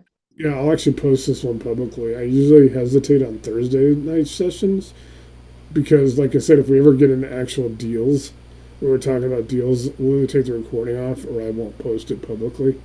Because I do like to show people, because people still are like, especially what you and I talked about in that, obviously with the open claw thing earlier, that I'm trying to show people that they can do everything that, I think a lot of people are going to end up spending a lot of money on tokens. They don't have the skill sets to be building those. Because I'm trying to look at doing open claw stuff. And my thing is, if I can do it where I can help you guys because there's a lot of people in the group that may not have the tech skills or want to spend money burning through the tokens. Well, you don't need tokens for this. Let me go and take my share off again. I don't know why I pulled that. Oh, so I'm in developer mode. Curtis, I have a question for you. Are you there? Yeah. Let's see if we're gonna move. Hi, Tanya. Yeah, go ahead. Hey, yeah, I'm curious. Like, have you started having leads come in to your Dropbox or an Excel spreadsheet, or have you started receiving leads yet? No, I haven't. In fact, I didn't want to interrupt the presentation yet again tonight, but when we're in Arapahoe County just now, and the first search, produce a list of foreclosures within a date frame, and then we drilled down to one which had a number of other links to drill down even further for individual, and in order to really stack leads or distress, each one of those really needs to be explored. In fact, other ones too. So it just boggles my mind that statistic earlier that somebody downloaded 65,000 and were able to stack distress on 65,000 properties and boil it down to 10 or 12 or whatever they did under their criteria. So that whole process eludes me. I don't know how to take the intelligence and make it actually do something to that scale, because what we did tonight for one property was manually click each link, bring it up, look at it, and then close it. And so it's, we could always revert to manual, but that's not really the point of RCIC. Is the strength is. The reason I do that, Curtis, is I'm trying to show everybody what data's in those filings. Because No, I realize that, but Yeah. but do it the point faster. that Tanya's To do it faster, let's see if I can go through real quick. You would go back and you could copy and paste with a mouse, or some counties, some places have that actual Ned list. Like well, Arapahoe County is like one of the most um, lenient counties to uh, access, and so some of the counties that I've dealt with in Nevada and California, they're pretty layered, and in order to get each layer that you need to produce a stack of distress, it would be quite tedious to do it manually and without scraping or without doing something along those lines. And I don't see how to do that yet, Tanya. That's my answer. It has eluded me. Yeah, here you go. Here you guys go. This is what's coming out of the report. So, what they can do, like I see this Ned from Jefferson County, is now coming and it's putting all this information from Jefferson County. So now I could go and actually put these into distress intelligence, like a prompt, where it'll actually go through now and I can search these because it has the Neds. So this is just prompt right off that Ned report for Jefferson County from March 5th. And so it's 9-page Jefferson County notice of election demand filed. So this has all 15 foreclosure notices, which is good. So it's got all this information. That's that Ned report. And I can send you guys the Ned report, but here's the full PDF. It's here. And then it can make you can post this on the screen. You want a clean screen version, turn it into a tight summary, a property list, or a presentation style list. So I'll put it on a property list. The goal is to use RCIC to parse the list to meet a buy box.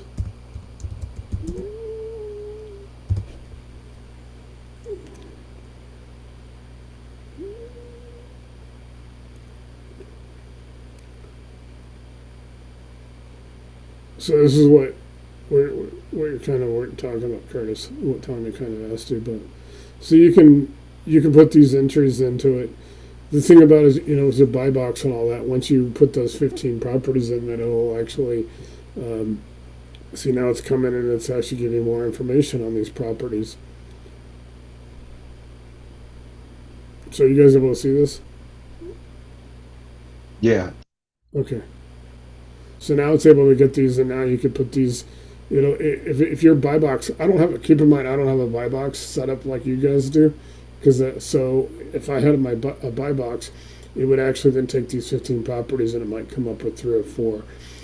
I believe Eric and Michael, his partner, are doing. They're pretty much selling lists.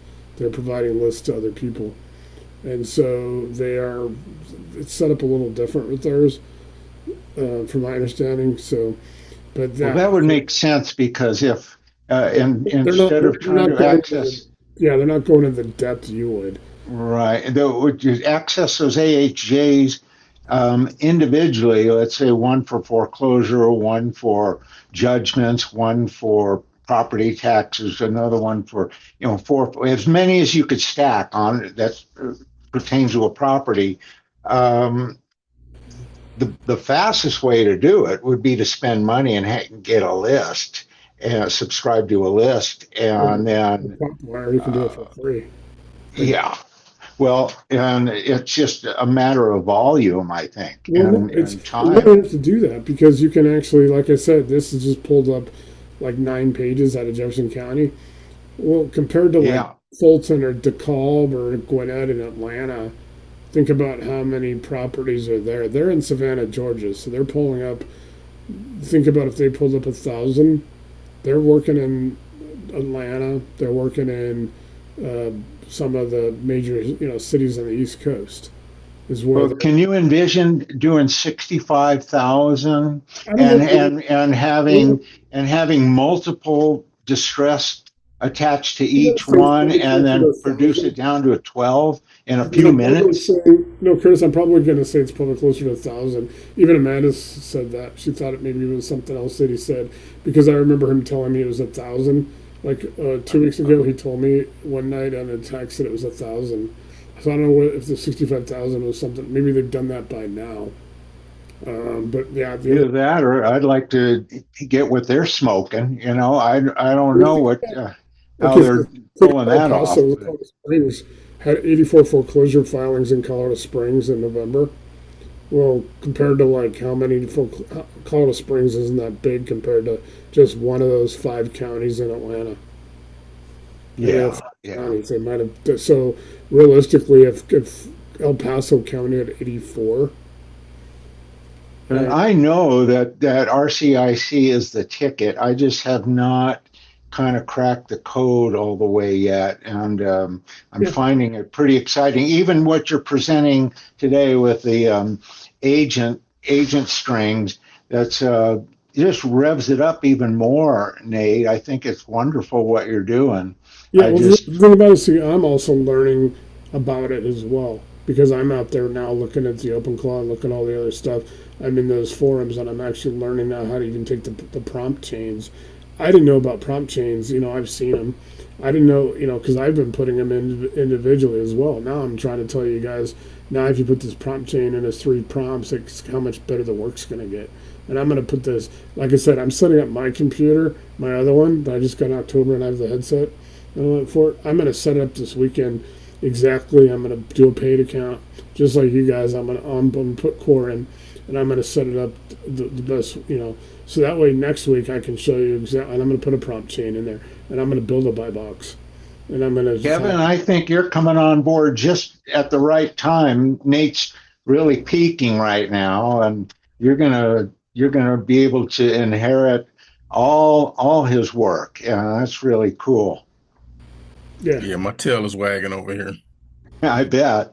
No, it's like and Yeah. everybody like because even Bill, I mean everybody like literally the only complaint I've ever got, and I told and everybody's heard me say this before that's in here, except for Kevin because it's new. But it's like the only complaint I've got it's addictive, and everybody can see that right away when they come on here.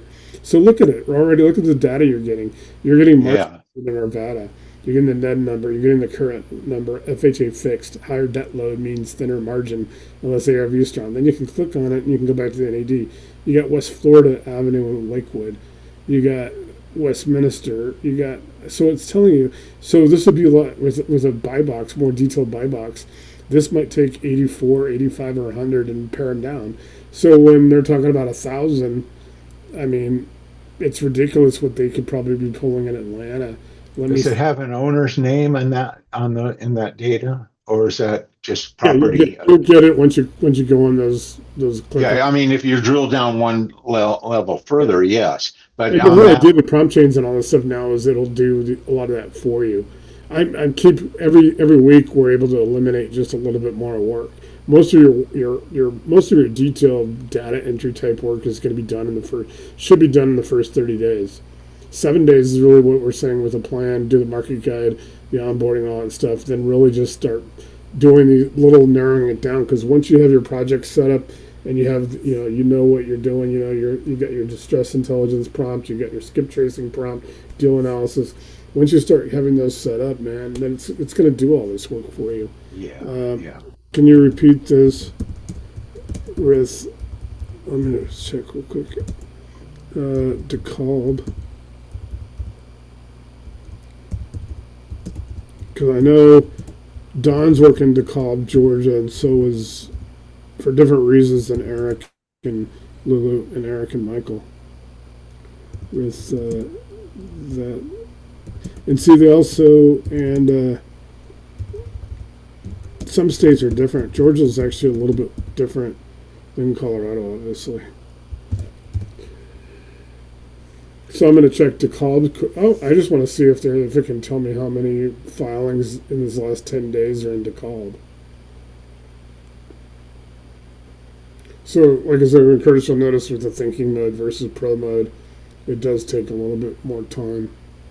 But you guys will see that it actually it shows you what what it's searching. The cool thing is when I noticed that this week that it is taking more time, but it's okay, it's better, it's more accurate, Yes. and that was key, and that's they made a big play of this. The other thing is, you guys can notice also that if you really want to be entertained, watch it when it's actually doing like tasks and it starts talking to itself. But sometimes it's almost like it's a machine. It doesn't know that it's actually being funny or hilarious. Like I was laughing the other day when it was talking to itself. Like it almost insulted itself one time. It was funny. So here you go. DeKalb County, Georgia, is doable. Structure is different than Jefferson County. So in Georgia, the foreclosure AHJ is effectively the county foreclosure sale process, governed through the county courthouse sale. So it's a lot different. So they don't have a Colorado-style net report. So that's what I talk about. Like when I talk about helping with a market guide, when I try to get your markets, you send me the counties, the zip codes. Try to build that because I also need to learn it because I want to research it, and that way I know how I can help you. So let me just see if there's a way to. Let me see what the off-ramp takes me to.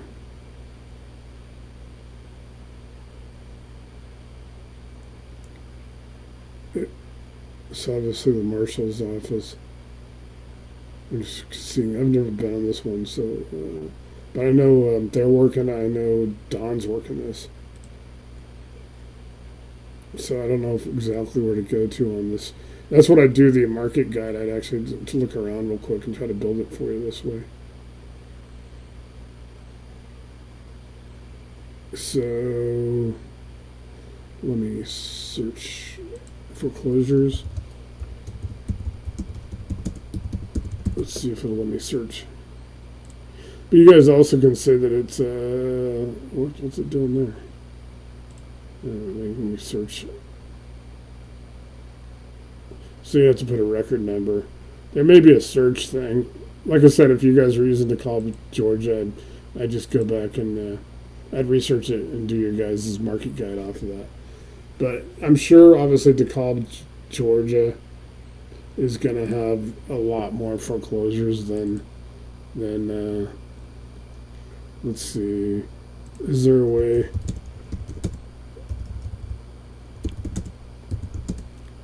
to determine the number of foreclosures in DeKalb compared to Arapahoe County, Colorado? Keep in mind it's also very friendly if you put a. I try to connect it if I'm on with people, but it's very good on typos. I'm trying to see. I got it real quick. Let's try to pull my. Do you mean it's very good about translating typos? Yeah. Yeah, I'm trying to get down on the screen now for some reason. My screen is. Let me see what I can do on that. I have to move stuff around sometimes.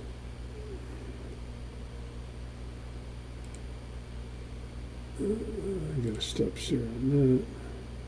I'm gonna try to bring up one more. I'm trying to bring up the.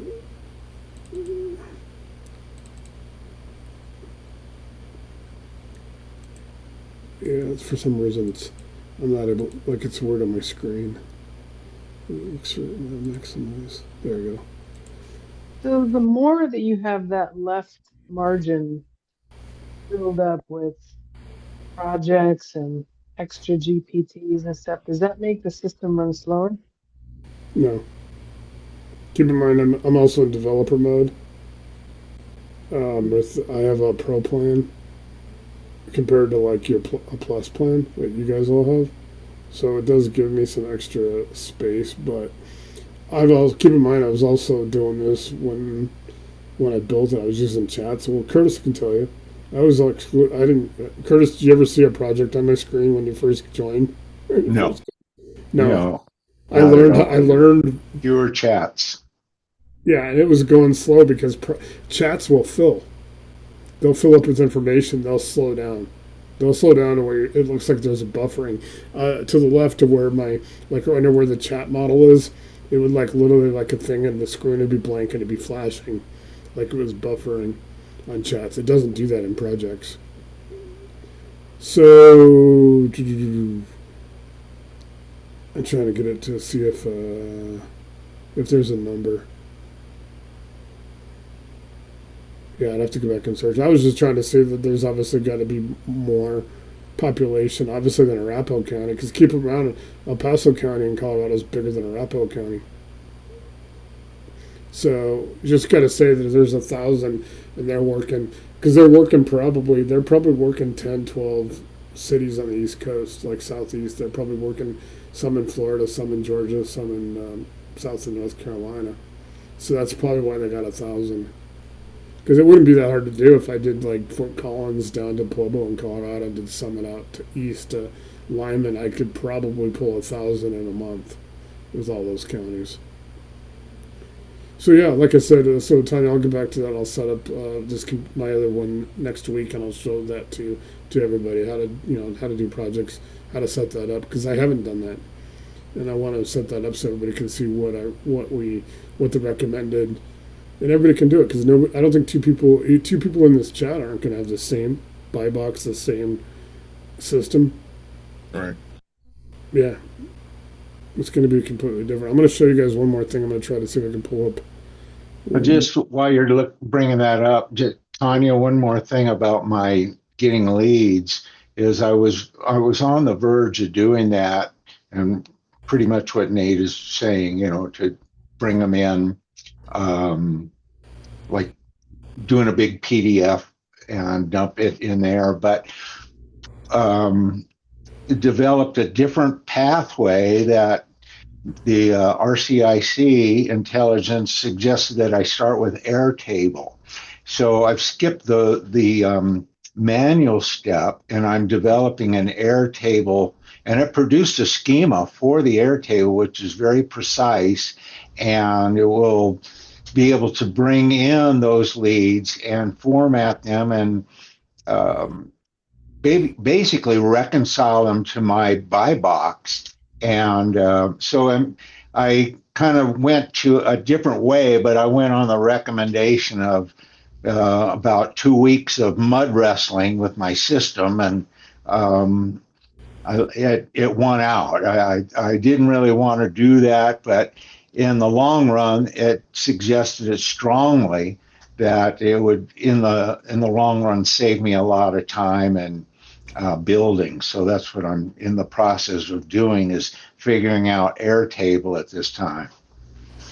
So Airtable is a formatting? Airtable is a program called it's Airtable.com. They do have a I paid saw it. version. I just don't know what it is. Will suffice. Does it format the information in a particular way? Well, go ahead, Nate. You probably know more about it than I do. Because I'm still putting mine together, because I've got to do like 4 or 5. They call them bases. I'm trying to pull it up in there. Yeah. Give me a second. I'm trying to get back to this. I'm gonna have to stop sharing and reshare again. That's the only thing on mine, because I have to move around the Zoom too. Okay. So Airtable is it's pretty cool. I'm learning it right now to set up mine too. It'll help automate. I recommend Airtable. You can. There's some videos on YouTube on how to do it. They call it bases, so like projects and stuff. But if you use Airtable and you connect it, it'll connect to. There's over 100 apps that are, and they're normally on the left side over here. They'll pull up all the. You can connect Airtable to it. You can connect Dropbox. So think about it as more of a digital Dropbox, and it'll actually end up. You put all your items in there. It'll actually pull up. It can help schedule things. It can help do tasks. It's pretty cool. Like I said, it'll be able to reconcile the 2 different lists or multiple different lists. So if you have a list of, let's say, foreclosures, and you have certain fields in your Airtable, let's say the APN number of a property, the owner, the address, and whatever, then you can download another list into Airtable that would be, let's say, judgments or property taxes, a different distress layer, and then it can reconcile those two lists to exactly what you want. But what's really cool is if you ask AI to do it, it will produce the schema that actually will be able to create a base.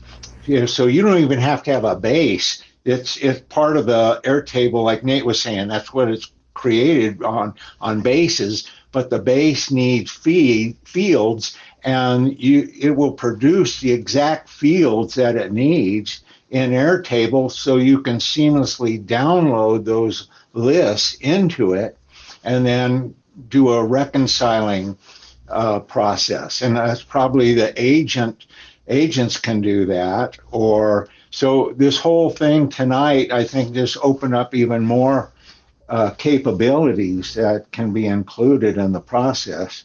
And it's a good thing I'm in no hurry.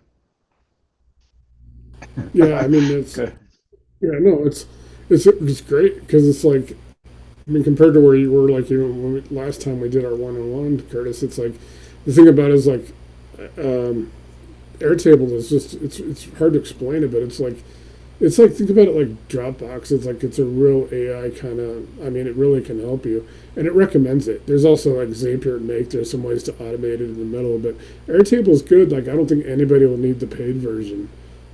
The free version will work, and when you run out of free version, then you can make the decision. It's not that. I think it's like $10 a month or something for the paid version at that level. There's different levels, obviously, like everything, but it recommends Airtable, and it'll help you most everything. It'll give you the schema. It'll help you. I have some Google Docs and stuff because I made a lot of stuff for backups, and it helped me also with Dropbox. It set up my Dropbox, and it helped me like in June or July, because I know, Tanya, you probably haven't, maybe not even Amanda, I know Curtis, I've probably told you before. When I was trying to organize all this, there was going to be 3 websites, like static websites, because they weren't all going to do the same thing. And I was organizing everything, 12,000 everything that I've uploaded, all the documents and the playbooks and all the stuff that I have, all the databases, the family office, the hedge funds, lenders. And basically this came out of that because I was using the AI to like, how do I do this? And a lot of times it was helping me to Google Drive, like organize all the folders and stuff. So that way I could make a developer that I was going to hire in Fiverr, I'd give them access to my Dropbox so they could just start. I didn't have to sit there and like email them the folders. I could just go to my Dropbox and pull the folders up to build my websites. RCIC came completely out of it. So think about when you guys are in the associates Facebook group, there's 192 people.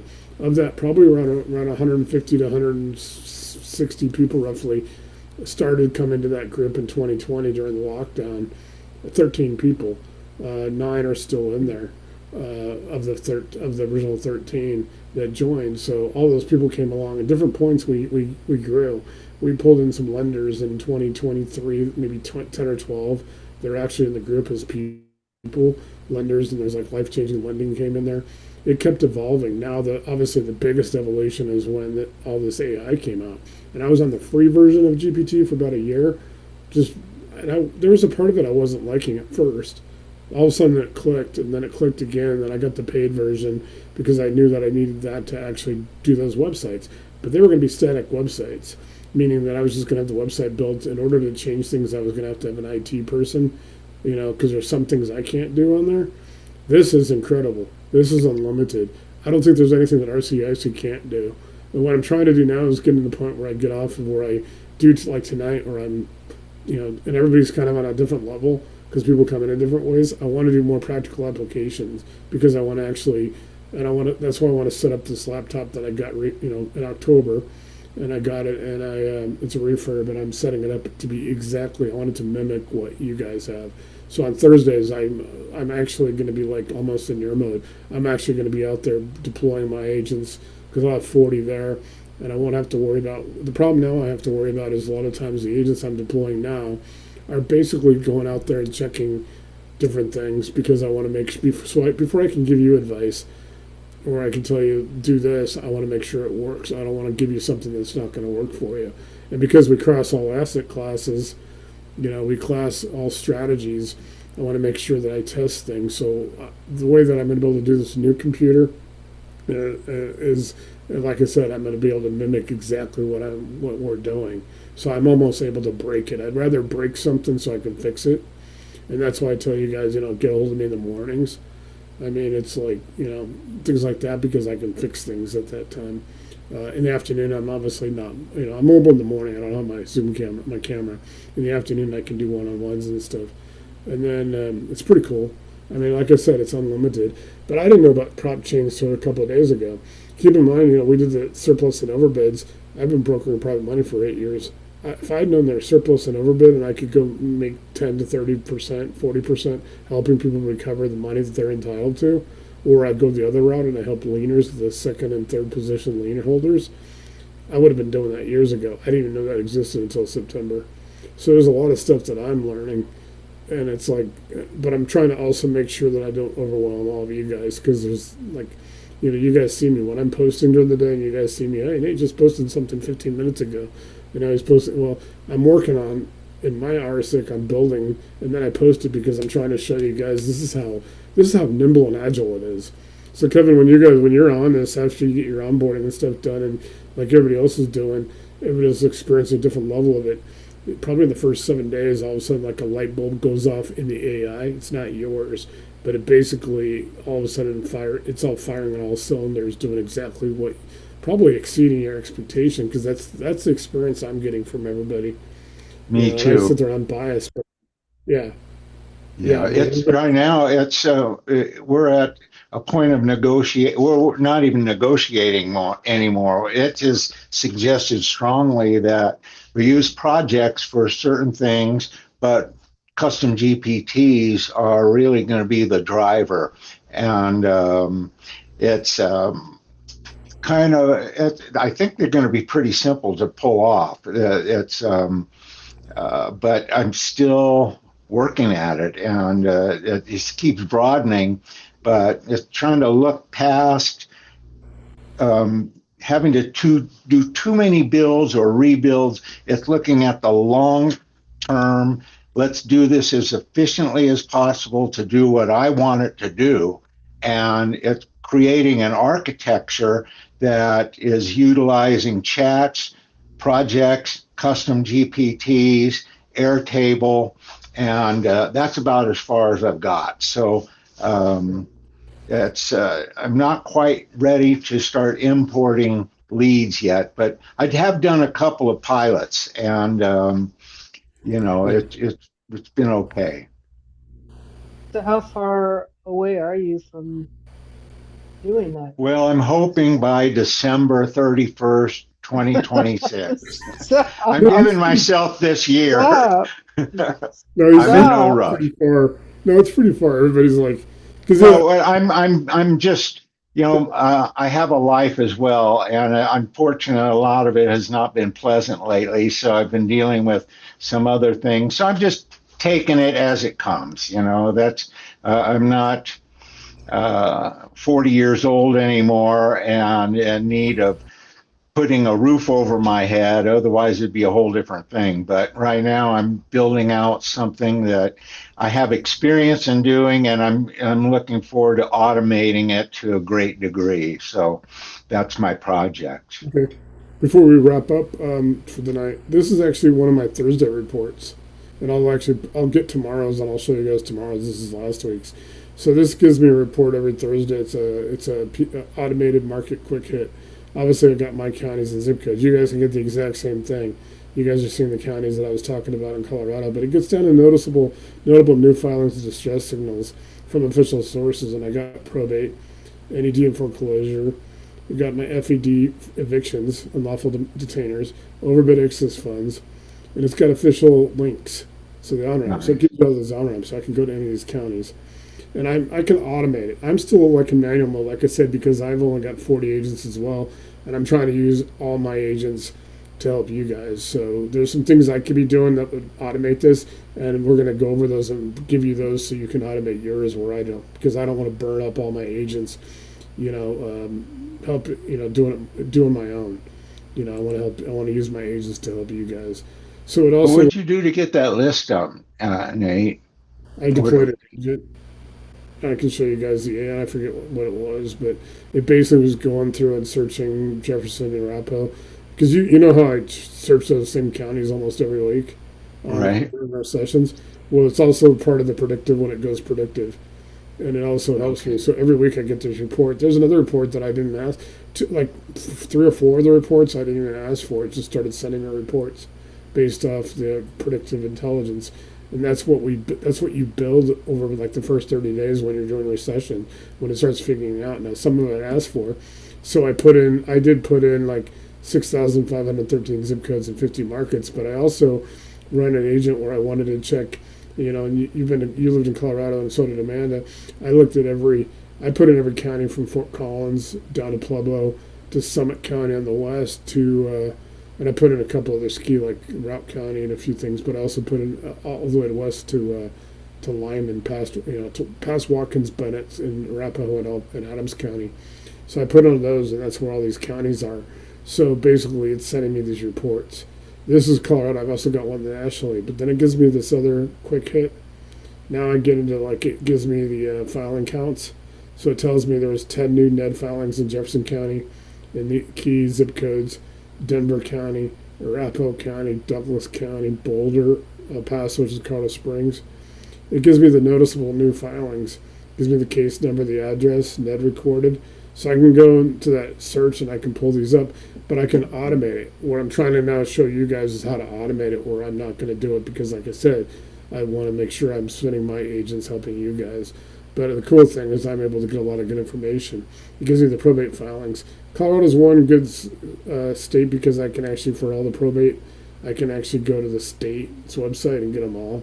There's a process. Some states have that, some states don't. Eviction court are the same way. Overbid and excess funds. Then it tells me what my fastest moving micro markets is. You can set this up in your areas too.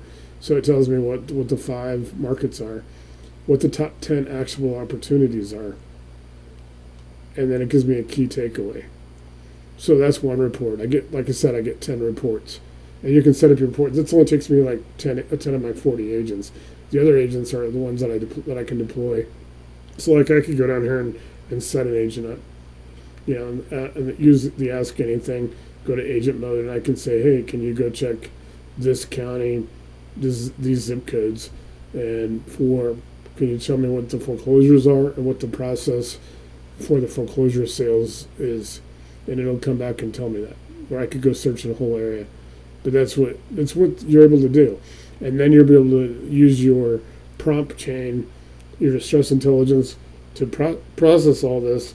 Use your deal analysis one. That's where all your tools are going to be to then further process ARV comps, all the stuff like I do at my grandparents' house and those other houses that I showed you, like in Evergreen and Littleton. And then you basically will use your skip tracing to go skip trace, and then you can use, we're going to have, by the end of this weekend, I'll have the prompt chains for getting into capital passport lenders and all that stuff. So realistically, you'll operate on about 3 to 4 different prompt chains. You can also, like I said, then break those prompts down individually. So those prompt chains, you want to put those 3 prompts in a project, and then from there, just put in the properties you want to start those chains. It does it all, just like people have posted recently. Like you can set up your CRM. It's pretty cool what you can do with it. You get into obviously over here on the left side, you can, when you get it to apps, you can pull up all the apps. Like I said, it's good. It got Go High Level, Dropbox, Airtable, all that. I mean, it gets down to Spotify, Uber Eats, Grubhub. I don't know why anybody needs Grubhub connected to their RCIC or their GPT. There's apps. Let me see if I can pull it up, and I'll show you guys the list. I just did my friend's TurboTax yesterday. He needed some help, and I just went through the app here, and it just connected. It's great. You need an account on each of these apps. You need the account to anchor to it, but you just start a chat through the app list, and as long as you have an account to the underlying app, it's going to just connect to it, and away you go. It's very simple. Yeah, it's pretty cool. I mean, it's like I'm trying to get the Zoom so I can finish the Zooms with it, but it's on my end when I process everything. But yeah, man, it's pretty cool. Like there's some apps I don't know why. I have Spotify on the computer I use to stream stuff. But yeah, so there's your apps. Let's see if we can. It'll trigger it, and then I'm going to process for the Zoom. I'll show you guys how I do that, and then like I said, this video will be live in the morning. And if you guys are ever on, and all of a sudden there's something maybe you don't want to be on the public side, I've not come down to how to best edit these on the YouTube side. So I have because a couple of times we got into the weeds, mainly when Ari's on. Anybody? I don't know if you guys have ever met Ari yet. Ari, and you'll like Ari too, though, Kevin, because he was also in the fire. He was a paramedic though, but he was also Israeli Defense Force before he moved to the United States. He's pretty cool. He's been in my group for about 6 years.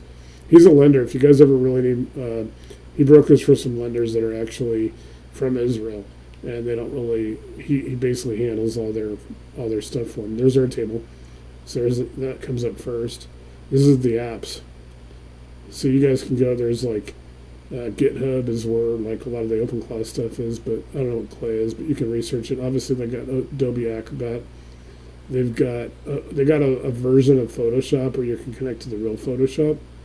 They've got all the apps, all the name brand ones. So it's pretty cool. You can go to Carfax. Don't forget Monday night. I'll show you guys ours, and you guys get a copy of it, which has Carfax and all that stuff, a version of it. I actually made my own Carfax and did my own purchase with my own AI product that I created. You guys will have access to it on Monday. DoorDash, Dropbox, Dow Jones. You can get stock information. Experian. You can get into Flight Network. You can do GoDaddy if you want to build a website.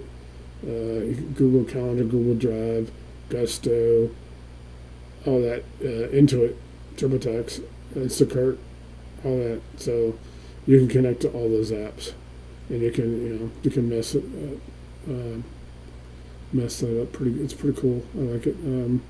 Let me go one more back to where I'm doing on the Zoom. I'll show you guys. This is cool. Do you think all companies are trying to create some kind of an app that will integrate with ChatGPT? I think they are. I think they're more likely to go with OpenAI than some of the other companies because I think it's broad based. It's a lot more known. They have larger the free versions now. There's Anthropic and obviously Meta and all of them are getting their own AI. But I don't know. I like to open it because I'm a big fan of obviously Elon, and I use Grok. I have the free version. I'm not getting the paid version. I just use it when I'm on there because it's pretty accurate. But I think OpenAI is doing pretty good. They got Stargate, which is their building. If you guys see on YouTube, if you guys want to see a construction project in Abilene, Texas, they're building a data center. On any given day, there's about 2,000 construction workers there. It's a Stargate and OpenAI and all that's a $500 billion investment over the next 10 years. And they're going to go public, and the founders, Greg Brockman and Sam Altman, are going to be both not quite on Elon's level, but they'll probably be about half of what Elon's worth is, just off of OpenAI. Okay, I'm going to process the Zoom. Okay. I'm also kind of wondering what Kevin thinks about all this. Yeah. I'm sitting, my tail is wagging. I'm like, No, Kevin, definitely hit me up in the morning or something. Think about if you want to do one-on-one, and then I'll get you, help you any questions you have and get you set up. okay. You have some time, Friday? Yeah, then send me the text. I'll send you my schedule. I have to revise the Thursday because a lot of people are like, it doesn't look like you do anything on Thursday. Thursday's our big Zoom day, so I just left. You'll understand when I send it to you. It's just like a little visual, like you see me printing on. It's just really small. It has my phone number, and I give you guys my phone number and my email address as well.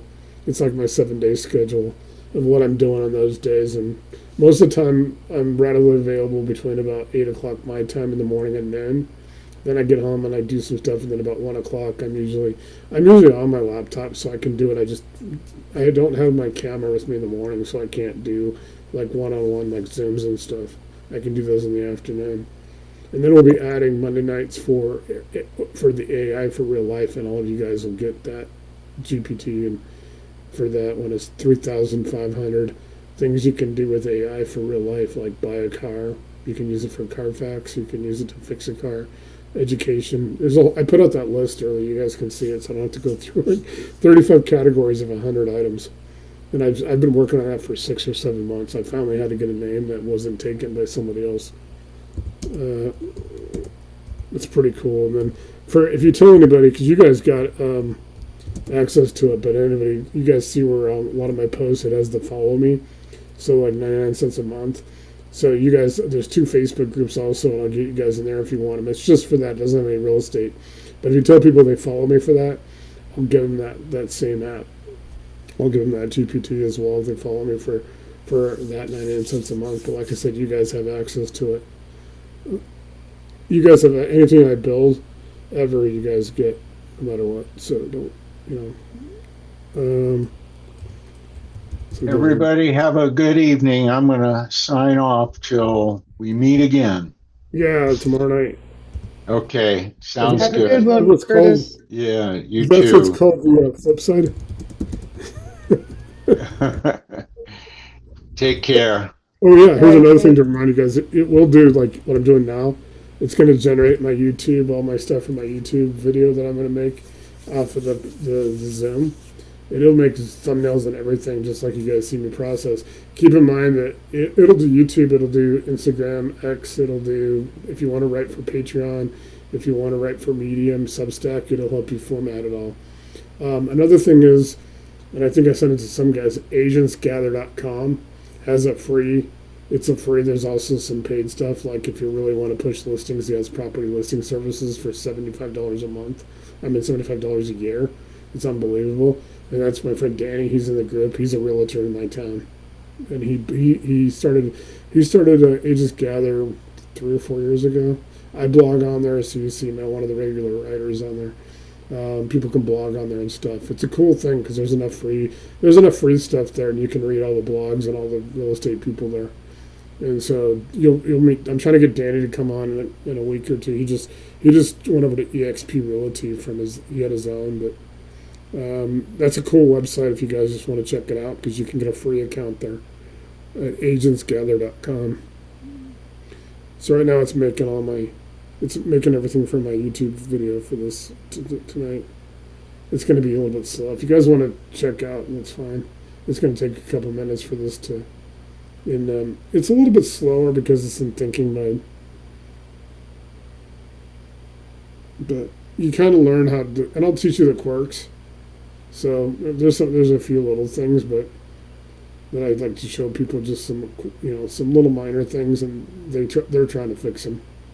I'm in some OpenAI groups and like Reddit and stuff, so I read a lot of stuff that what they're working on.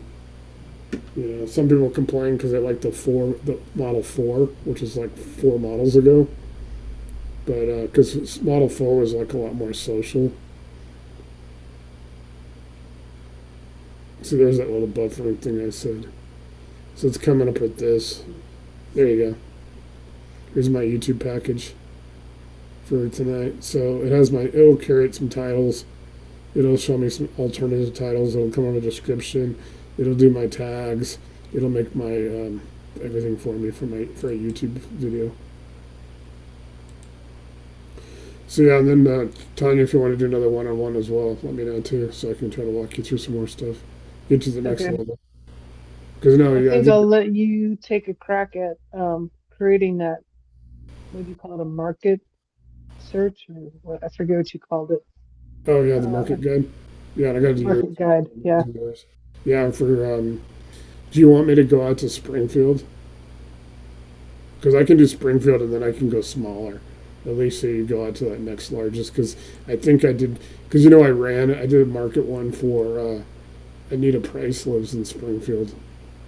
Who's in our group? Oh, okay. Well, I think what you said is if you do one, the others are similar, or is that not? Yeah, it can vary depending on the markets. What it depends on is like if you're looking for foreclosures, like we talk about judicial versus non-judicial. Sometimes the process can be a little bit different. Yeah, so I know Missouri does both. Yeah, and that's what a lot of there goes. See, it just made my picture. Just made my thumbnail right there. So that's pretty cool. Now, hopefully, it's under 1.99. If you're posting on YouTube, it has to be under 1.99 megabytes. So sometimes it's not, and I have to come back and ask it to regenerate. Keep in mind before you go, so it will never get up mad at you. I've literally forgot that I just asked for something like 10 minutes ago, and I'm like, fuck, this thing's gonna get pissed. No, it's all cool. Like it doesn't know what day it is, so also be careful on when you put dates in because it might say, "Hey, it's tonight." No, it's tomorrow night. You might have to remind it. Sometimes it's a machine. Also, it'll play chess with you, but it doesn't know what chess is, and it'll beat you. Because somebody Uh, actually, I haven't done it, but I have a friend that plays chess, and he tried it. He said he's a really good chess player. And he's like, dude, I couldn't beat that thing. It doesn't know what chess is, wow, but it'll play it with you and beat you. wow. So You yeah, know what's weird is sometimes I ask it to do when I've been trying to create a logo, I'll yeah. ask it specifically and very succinctly to do something, and it'll just regenerate the same image. So And I'll what ask I've it done, again. So what's going so on my there? workaround is I created a project called Visual Image Generator, and I just basically have it do the prompt in my main on the main, build my prompt, get it right, and go over and I do it that way, and I get closer. But I have had, I don't know, it's probably something I need to get somebody to show me some things too. I mean, this did pretty good. I'm happy with it. I made that little thing with, my hat. I use that. You guys see me. I'm using that everywhere. I've got like 3 different versions, so I'm okay Yeah. with what I come up with. If you're trying to be precise, I can't really ask. I mean, I'll try to see if I can research it a little bit. I see a lot of people talking about that in the Reddit groups about OpenAI, and there's Okay. like where Grok might be, or that Nano Banana. I forget it's at Google. They're apparently really accurate, but then again, I see all these people that are like, "Oh, I got like 5 different AIs." It's like I have enough trouble keeping up with this one. I Yeah. checked Grok. I mean, because Facebook gave me like a free month of like theirs of Manus or whatever, and I'm like on there like, holy, because it's right there on my screen. Like, I literally post something, and then literally it'll post something and say, "Well, we can fix this in AI," and I'm like, I just made it with AI. Oh, So I'm like at the okay. point now where it's like I don't need like seven, like all these guys that are like these AI guys that are out there pushing all these prompts, and they'll put like seven. Here's the 7 prompts to get $10,000 a month of income. Well, you get down there, and then to give the actual secret, here's the paywall for $20, so you can go get the final piece to the puzzle. And I'm like, Yeah. AI for real life. I'm just gonna give everybody everything. It's like screw it, 99 cents a month. Because I could go get 10,000 people and be pulling in 9 grand a month, you know? Right. And that's what I'm trying to do there. And, if you guys promote that, that helps you guys because the more time I got I mean, I can dig deep, I can get tools, I can play with things before you guys ever see them. Hmm. So that's kind of one of my goals is to be able to do that. All right, cool. I appreciate tonight. We're going to get more into practical applications. I know some people watch and they start glazing over. I've done I've done over 363 YouTube videos that are actually accessible to the public. I've done another 200 that were like private, unlisted for the group. Before that, and it's like, man, so I kind of have learned how I try to like be a little bit more loose and like entertaining because some people learn different levels, and that's why I like learning mode because people can learn at the very basic level where they can go all the way up and say, hey, can you teach me as if I was at MIT? And I don't even like some of that because I'm like, it depends on what I'm trying to learn. But I tried to put that in there, like, and like I said, I put 12,000 pages in here, like Rod Cleef's book. I tried to put a lot of stuff handouts. And I didn't put his book in there for copyright, but a lot of the handouts, a lot of the theories and stuff, I'm able to research it and ask what's publicly known about Rod Cleef, and then I go put it in there. And so I've done 300 something gurus and real estate programs, and I just copy and paste and put them in there, and it goes through them, and it comes up with all the. That's where all the intelligence, all those PDFs I was showing everybody, and I've got like 20 PDFs in each of the GPTs. So these things it's going to fire on all cylinders. I keep talking about that light bulb. Like I have to tell people, it's not a light bulb in an operator or user's head. It's a light bulb in AI. Just like with Lou, I mean Michael and Eric, with that 1,000 or whatever they generated, the light bulb went off one day because there's a couple times where they were like, they don't call me anymore to ask me to tweak things. I tweaked 2 or 3 times for them. Then all of a sudden it's like, holy crap! They're like, this is the best thing ever. Like Eric said, I weaponized this and I put it in there and it said, don't put weaponized out there on social media because it's like a term that gets like flagged by Facebook and stuff. But yeah, he's, Sure. oh man, that's what happens. Everybody's like, it gets to the point where something just clicks and it's like, and Eric's so far ahead of me on skip tracing. Like he's taking my skip tracing prompt, the war room one, and he's like, he's so far ahead of me. And I'm happy with that. I want everybody to be like, hey, let me go building. I can, while you guys are off making, buying your properties, doing all your stuff, I can be building. I can be working on the next part of it. So cool. All right, Tanya, it's good. Let me know when you want to do that. All right. Yeah, some of those counties again. I forget that one county, Laclede or whatever, has a weird spelling. Yep, It was something. I will. I'll write that down and I'll send it Yeah, to send you. that to me, and then like give me like 3 to 5 areas, like counties and stuff, and then I'll put those in there. I'll make a mark. Got to make one for Kevin, and then yeah, got a couple. I got 40 something people in the queue right now, and I'm like just trying to like. It'd be nice just to like get a group, and then I can like I can go off and work on the next part because I'm Yeah. working on the next level of RCIC. I'm starting to get into like what I'm going to use at OpenClaw, like what you sent me, because I looked at what he was doing. I watched his YouTube video, but I'm like, I don't know. I think a lot of people are gonna. It's like Curtis. Curtis has been. He loves RSIC, but he's at the point where he's like, it gets him overwhelmed. A lot of people don't have those technical skills to do what that guy did with OpenClaw. I Oh, don't. I see. And I think a lot of it's Mhm. also tokens. He's spending $200 a month on tokens, and I say he probably could, once he figured that out, he's probably spending less on tokens. But everywhere I go, all over Reddit, all of the different groups, OpenClaw and all that, there are people burning through tokens. There are people who've had their databases like deleted. I mean, there's some stuff where people are really like struggling with some of it. Like I really am excited. What I'm waiting for, like I said back in my message, is that I want to see what OpenAI is going to do with it now that they've actually paid for.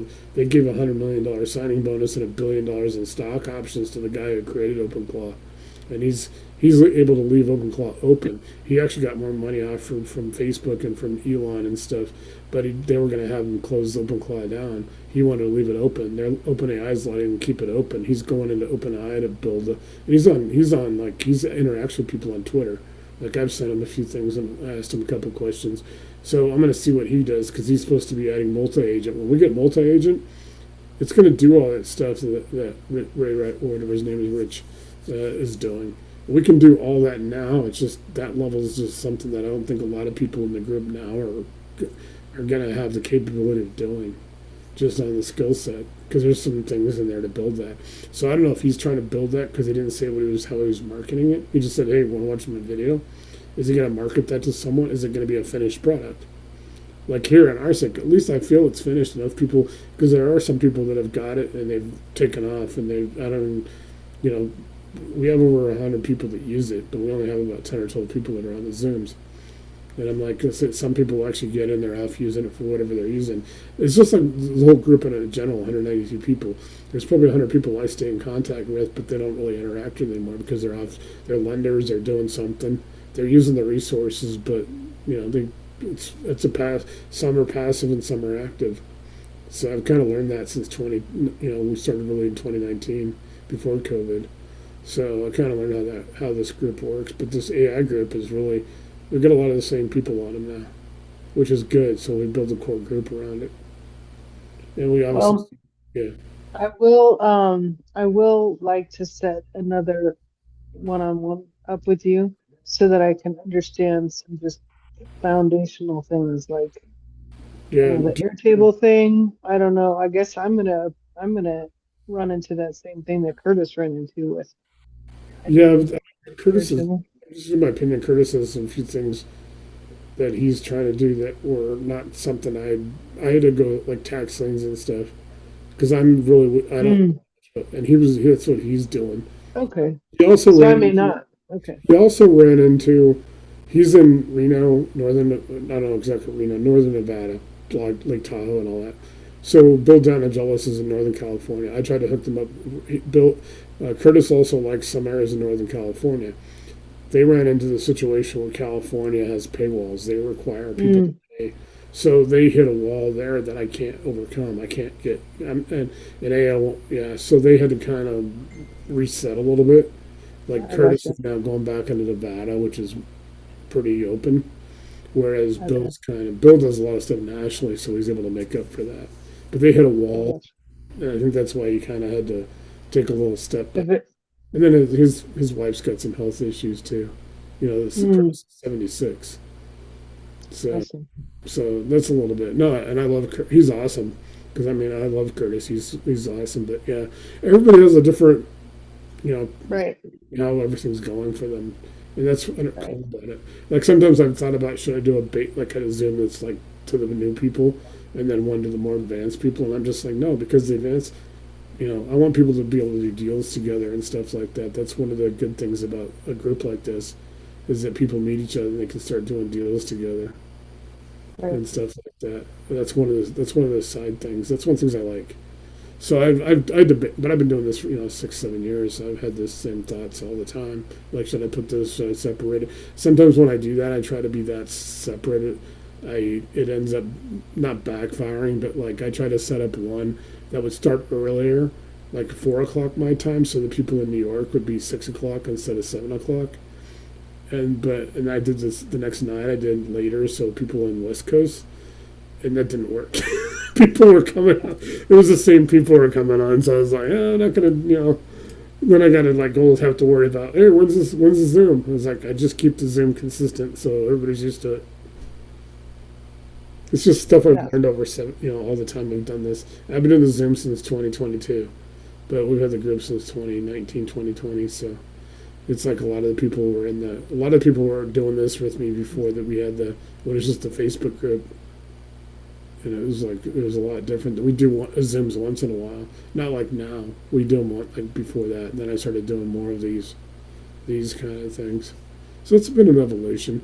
Like if you go watch the ones from 2020, they're horrible. I keep them up there just because I want people to see how far I've come. Because I was before and I was like sitting on like I don't know, it was like weird. Like I had no, like I was using the webcam and the camera, which wasn't in the computer, which wasn't great. So I got external webcam. I've added a few things here and there. It's just awesome. Well, I know you work really, really hard at this, so it's gonna pay off for you. yeah. I mean, it's hopefully what I'm really trying to do is with the AI thing that the one on Monday. If I could build that into 5,000, 10,000 subscribers, then that helps me, and I can help. I can do all the stuff for the real estate people, and keep everything down. I don't think asking 99 cents a month is that much for those people. No, no.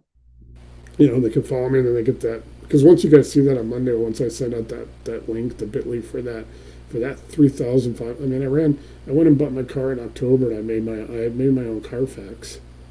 So Yeah, it came out. It actually gave me. I put the VIN numbers in there, and it actually came up with those cars. It went against the DMV records and everything. I was able to pull DMV records. did it tell you what to offer? Yeah. No, I had to go get because I went to like cars.com and I got like the VIN numbers from the dealers because I wanted to Hmm. see what the dealers had, which dealers, because there's certain dealers like I don't want to deal with, and so I've got the VIN numbers and I put the VIN numbers in there, and it came up with different things. Like it told me what, I was looking for a Subaru Outback because I needed like all-wheel drive and stuff, and I was like, I put it, and I just bought one like 3 years ago, and it sucked. The dealer basically rushed me off the lot, and basically they didn't put oil in it. 3 weeks later, my engine blew up. I had to put a new engine. No. So and then I had that car for about 3 years, and so I wanted another Outback, and I got one 7 years newer than the one I bought before, and I put it in there, and one Outback came back from a Toyota dealer of all places, had a salvage title. I didn't want that one after what I just went through, because you can't really sell them resale value. And so I Right. bought this one. I went to the dealer with like a 3-page thing. He's like, "Where'd you get all this information?" Like I had the manifest price of what it costs coming off the train because Hmm. they can tell you this is what the dealer paid for it, but they have to put the actual price, the real price they paid for it from the factory on the manifest with the rail when they ship it, because they can't like fudge the numbers with the with the trains with like Union Pacific or however they ship it. They have to be they can't. That's fraud if they don't do that. So I was able to find out what the manifest price was, and I didn't even know what the manifest price was. I said I know what dealer price was, and manifest price. I know what this is. It's like $1,000 less than what the dealer price said it was. Well, that was a used car, so I don't know. I felt pretty good, but I got 3,500 things. I used it for StubHub to get a concert ticket. I've used it. People could use it for everything. 35 categories. So think about Angie's List, Craigslist, Carfax, StubHub, anything health, the health ones like the pet care companies. There's pet care, child care, elder care, health care, dental care. There's all kinds of stuff in there. 3,500. There's over 3,500 items, and it's 35 categories, and there's 100 in each one. So different search. And you're saying all that information is free? Yeah. That's insane. It is. It is insane. That's Nate, you must drink a lot of coffee. I know, right? I'm buddies with Cookie Monster's cousin, Coffee Monster. Well, I appreciate you, my friend. Thank you very much. I know, I appreciate it, man. Like I Yeah. said, I know the Glad first to be in this day, space. because I was, yesterday when I sent you those other messages, I'm like, well, I don't like to send like more than 5 or 6 because there's overwhelm. And I want people to go like, oh, it's crap, it's tech. How do I do this? I try to, because I know people are going to like have some questions and tweaks, and I'm, Curtis will tell you, man, it's like, everybody will tell you there's like, like Michael and Eric, they had 2 or 3 tweaks, and all of a sudden now it's just they're sending me stuff like, holy crap, I weaponized this. I'm like, I did 1,000 foreclosures or whatever, and I'm like, Yeah, that's awesome. no, when you guys are ahead of me, I want you guys to be ahead of me. At some point, it was like, hey, cool, you guys are off doing your thing. Yeah, let us know if there's any, because I will say, if there's any tweaks that you guys, all of a sudden you hit on something that I didn't know, it helps everybody, because everybody, like I said, nobody can see what you're doing, but all the intelligence compounds with everybody combined in our GPT, so it helps everybody. You guys are helping each other when you guys are on there, even if you're doing completely different things. It's really cool that way. I mean, I've really this is unlimited, and I'm so really happy with it, because it was like, I kept getting like, what am I going to do? Because I was a private money broker and all this stuff, and then the Gators come out, and now everybody wants a Gator deal, but none of my lenders I broker for will do this. So I'm like, what am I doing now for? I'm like, I just built this AI thing. Tell me again, what's a Gator deal? A Gator is something that pays Morbius people that's what he calls them, the Gator lending. It's supposed to be able to, they have an alligator for their logo or whatever, and it's supposed to take a bite out of a real estate deal. Like, you don't have to be involved in the deal. They loan like $2,000, $5,000 into it for GAP or for EMD lending for wholesalers, and then they charge like 3 times that, which I think is usury. I don't know how they keep getting away with it. What? That's crazy. No, if you guys look around, it is. And I've gotten into. We have some people that do Gator stuff in our group, but they're cool. But it's like I can't find lenders. My lenders won't do them because there's like 3 or 4 people that are loan like it's. So the whole idea is a Gator takes a bite out of a deal, and so you go. Yeah, that sounds like a usury nightmare. It is, in my opinion. I don't know how. And he's big enough now, and they also are big in that sub 2 stuff. And one of his students got in trouble and had to was literally in civil trouble. I don't know if they'll do criminal, but like over 100 houses. There was a big story in Florida about that. Like they had to. Was that really recent? Yeah, it was just a couple weeks ago. Because we were talking about it in the group, because there's some people that are, I mean, like Sub 2's been around forever. Subject to. Jeff Watson does a huge thing on that. He's very much. Right. He's trying to educate people on that, because him and Jim Ingersoll and all of them are totally against it. Like, I think, because everybody's like that Squad Up Summits in Denver right now, and people are like, Brandon from our group and all that, Dakota are there, and I'm trying to go hook up with them at least tomorrow for like an hour or something to meet them, because they're in my town, so I need to go. But it's like, the thing about it too is also charges. He charges money, like good money, like $5,000 or something for his course to go, and it's basically he's charging money people to how to loan here's how to loan your own money. And it's like I've heard as much as $10,000 for his course. Just depends. There's like 3 different levels or whatever. Because I joined a couple of the free Gator groups. I can't. They don't let you in the paid ones unless you've paid that kind of money. So it's hard to tell, but it's like It's just hard because like everybody hits me up for Morby. Can you do a Morby? That's what they call it. His last name's Morby. Can you do a Morby? It's like no. My lenders are real lenders. They're not like they want you either have the money to do it or you don't. Right. Yeah. You're not going to go get 5 people to throw in $2,000 each, and all of a sudden you get your $10,000. I have lenders at Cogan Capital where I took a 40-hour class in 2017. I paid $1,500, well $2,500 because at the time I was a contractor. I didn't have $1,500 cash. I had my Home Depot credit card, contractor card, and I charged 25. They charged $2,500 of the tools and exchanged that for my tuition, which I really appreciated because I found a workaround. And then I had like 10 jobs that I was waiting to get paid on by insurance companies, so I was able to pay that off. And I was like, cool. So I got in that 40-hour class. That's how I got it started. 263 deals. A lot of this stuff that came out of that. Like I've collected just tons and tons of stuff. My databases, all the stuff I've put into this are all from 8 years. And I'm having to figure out what to do with this. And then I started playing with I'm going to build these websites. Sell subscriptions, and I'm like, cool, I got one that's going to handle all the lending. You want money, all the lenders are going to be there. You want this website's going to handle that. I couldn't put them all on one website. That would be too much. It was going to cost me like 20 grand. This, it came out of this, the AI, and I'm like, and I was charging $397 in 2020 for the first 13 people that joined the group. When we were doing just networking out of COVID, I've only raised it $2. April 1st, I'm going to 1,000 for just core. And then 2,000 core plus any two, and then 3,000 if they want all 6. You guys have all 6 already for the $399, so that's what I'm telling people now. Celebrate good times. Well, I need to definitely charge for what it's worth, what people are doing. Yeah. Yeah. Nate, you're a mad scientist, bro. I know that's like you're not the first person to tell me that, but no, it's everybody's great, dude. It's the best part about this is it's like. I've had people, and I'm like, all of a sudden I wake up and somebody's texting me. I'm going to make sure, is this like my first complaint? Oh, this is actually good. Like every day, I'm like so used to like hearing all the people complain about gurus and stuff. So I'm always like, somebody sends me a thing and I wake up to it or something.